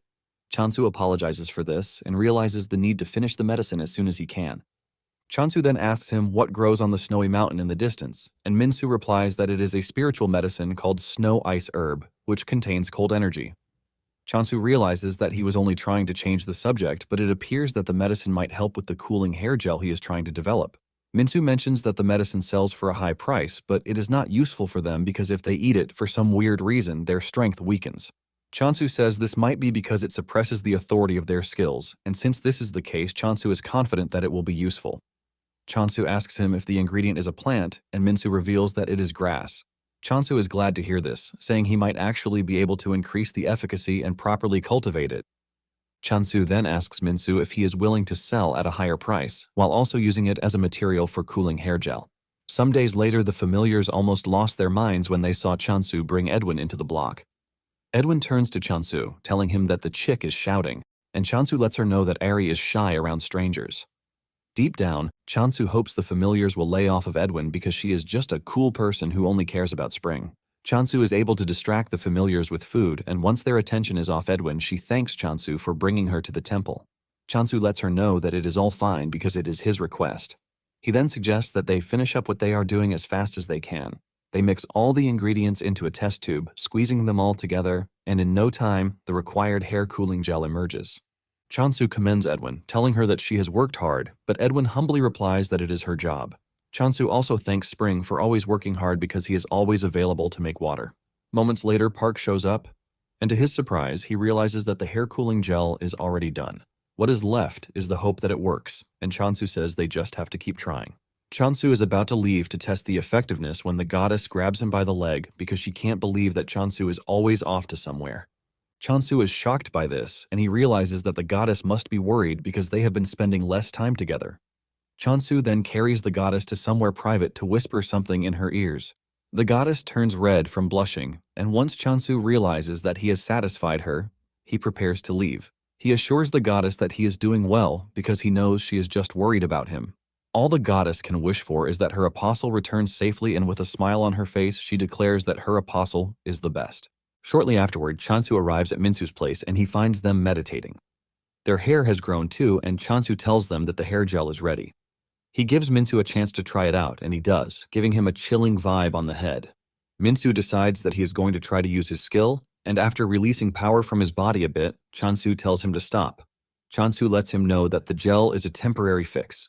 Minsu asks him what he means by this, and he tells him that his hair might have survived, but the hair gel has completely evaporated.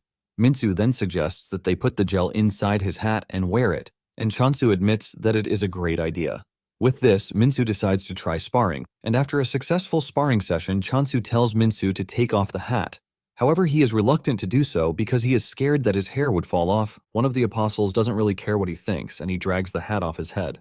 Surprisingly, his hair is still there, and Chansu lets him know that the hair looks perfect on the outside. However, when he checks inside the hat, he can still see hair follicles.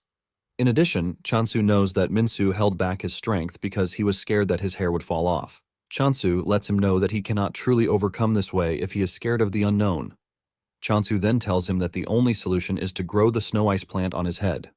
Minsu immediately disagrees with this, and Chansu explains to him that he is not talking about literally growing the plant on his scalp. Chansu mentions that they are going to plant the herb on the hat just like hats with flowers.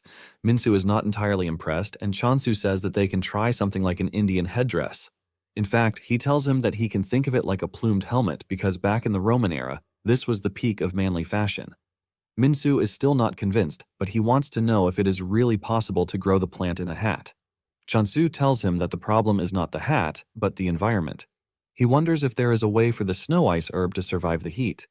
Minsu then mentions that there is actually a plant called a heat-absorbing herb, even though he doesn't know if it will help. Minsu says it is the opposite of the snow ice herb, and it is a plant that grows by absorbing surrounding heat, but it is found in a place even more dangerous and remote than where they are.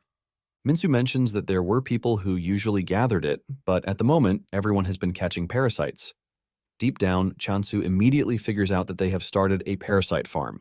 Minsu is still talking about how difficult it might be to gather it when Chansu tells the group that they need to set off on an expedition immediately.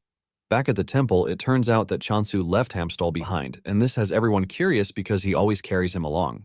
Doji believes that Chansu is out there eating something delicious, but Ari scolds him, telling him that not everyone is a foodie like him. On the other hand, the goddess is seriously worried that Chansu's task is dangerous, which is why he had to leave Hamstall behind. Suddenly, it dawns on her that she promised to trust her apostle, but she is already getting the familiars worried. She figures out that everything Chansu is doing is for the good of abundance, and she immediately gets off her ass to caution the stupid thoughts that she is having. She walks up to Hamstall, telling him not to worry because Chansu will definitely take him along next time. With the goddess's assurance, she is able to settle the growing unrest among the familiars. Meanwhile, Chansu and the other violence apostles who followed him have reached where the heat-absorbing plant is. Chansu smiles at them, saying he is glad that they reached the summit without any major problems.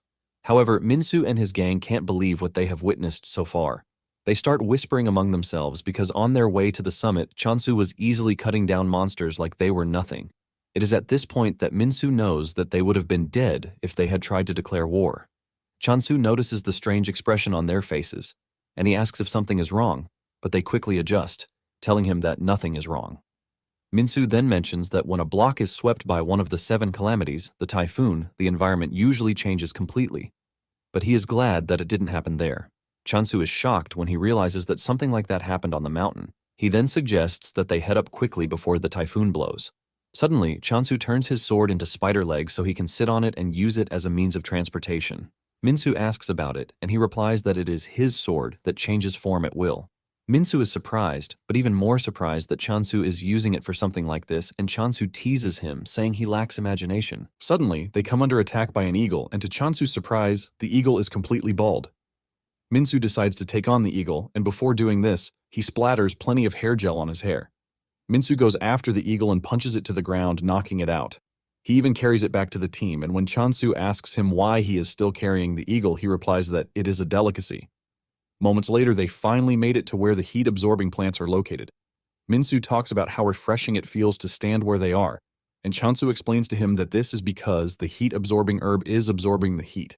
Chansu is pleased that they came to the right place, and he suggests that they gather the herbs quickly so that they can know if it is going to be the key point. However, after the experiment, the herb only served as a heat-absorbing agent, and in order to overcome the fate of violence, Chansu concluded that they still needed the power of the snow ice. With this, hats combining the 2 herbs were created. Chansu creates one each for the members, but Minsu is not entirely satisfied with his because he believes that it looks flimsy. Chansu cannot believe his ears, but he doesn't even argue with him. He angrily switches the one he gave with one that has flowers in it, and Minsu loves this. Chansu cannot believe that Minsu is seriously happy with walking around with a flower on his head. Minsu then tries to use his power, and he exerts it to the maximum, but to everyone's surprise, his hair stays intact, leaving Minsu to shed tears of joy. After his celebration, Minsu taps his chest, assuring Chansu that violence will never forget the favor he just rendered them. Minsu goes down on his knees, and the rest of the team follows suit. They tell him that his enemies are also their enemies, and they are going to crush whoever comes against him. Chansu is blown away by their gratitude, which he believes is a bit hasty. However, he fully understands that they trust him already, and he has no choice but to admit that it feels really good. Later on, from the plain laurel wreath, the beanie woven from leaves, and the very flashy Native American headdress, the carefully cooling hats all became a massive hit. However, this was only permitted for the true warriors. At the same time, other partial drugs became popular, and it was thanks to the believers of violence. Chansu smiles because the profit margin is somehow good compared to the labor costs. In addition, Chansu now has more hands on deck thanks to violence. Minsu then asks him if he gained points from helping them out, and he says yes. Chansu mentions he actually got more points than he expected. They are in the middle of this conversation when monster ghosts show up. While Hasujin and Park are busy doing their things, Chansu believes that it is his job to cut down monsters because he has concluded that Abundance is a militant faction. Chansu draws his sword and dashes toward the monsters, wiping them out in one fell swoop. Minsu is left in awe because no matter how many times he sees it, he can never get used to it. Minsu mentions that immortal ghosts are famous for leaving curses behind, and Chansu tells Minsu that he just has to slash them before he gets cursed. Minsu doesn't understand this, and Chansu tells him that all he needs to do is to literally kill them instantly so they don't leave a curse. Minsu is surprised by this because it doesn't really sound impractical since Chansu hunts more than 100. Chansu corrects him, saying it is actually 443. Later on, Minsu is seen sitting by the fire, lost in thought, when his friend Jang shows up. Jang notices his demeanor and he asks him why he looks sad even though his hair has grown. Minsu then asks Jang if he can catch immortal ghosts, and Jang says he can even though it might be annoying. Minsu then tells Jang that he is talking about catching 400 of them every day, and Jang replies that it might be possible after building up their muscles really well. However, Minsu lets him know that Chansu isn't muscular, but he is strong. Jang taps him on the shoulder, telling him that abundance and violence are different from each other. He mentions that they have methods that both suit them. Meanwhile, the other members are busy building their muscles like crazy, and Minsu asks why everyone is now obsessing over muscles because it wasn't like that before. Jang reminds him that in the past, everyone wanted to go all out, but they couldn't because their hair would fall out. In addition to this, the meal they have been getting from abundance makes their muscle gain come on fast. Jang then tells Minsu that they need to build up their muscles to raid dungeons. Jang mentions that there are a lot of neglected dungeons because of the parasite hunting, and they need to build more strength to save up money so they can repay the favor. Minsu agrees with him and immediately runs over to the weight to undergo some reps. Some days later, the familiars are seen resting in peace because everything has been going well, thanks to Chansu spending more time with the goddess. Even the goddess is happy, and she wishes that every day would just be like that. Her body runs cold when she hears Hasujin's voice behind her because she knows she never comes for anything fun. Chansu then asks Hasujin if something is wrong, and she replies that it is nothing major, but it appears that a new species of parasite resistant to the anti-parasite has appeared. Chansu freaks out because this is a major problem, and Hasujin adds that the parasites can even spawn on their own now. Chansu asks her why this happened, and she reveals that after the violence faction became more active, the other factions got scared of losing their jobs and reportedly withdrew some of their parasite hunting forces. Their firepower decreased, but they still burned the anti-parasite like they always do, which led to failing the hunt, and the parasites that survived escaped before supposedly evolving. Chansu remembers that Minsu had told him about the plan to go to the dungeon, and he realizes that this is the aftermath. Hasujin mentions that the new parasites are causing massive damage to humanity, and all the blame is being placed on the war faction, which failed the initial subjugation. In an attempt to overcome this, the war faction has sent a very polite request for cooperation. Park is not entirely surprised because it is obviously their fault. He also doesn't believe that they can be polite, but when he checks out their request, he realizes that the letter is actually polite.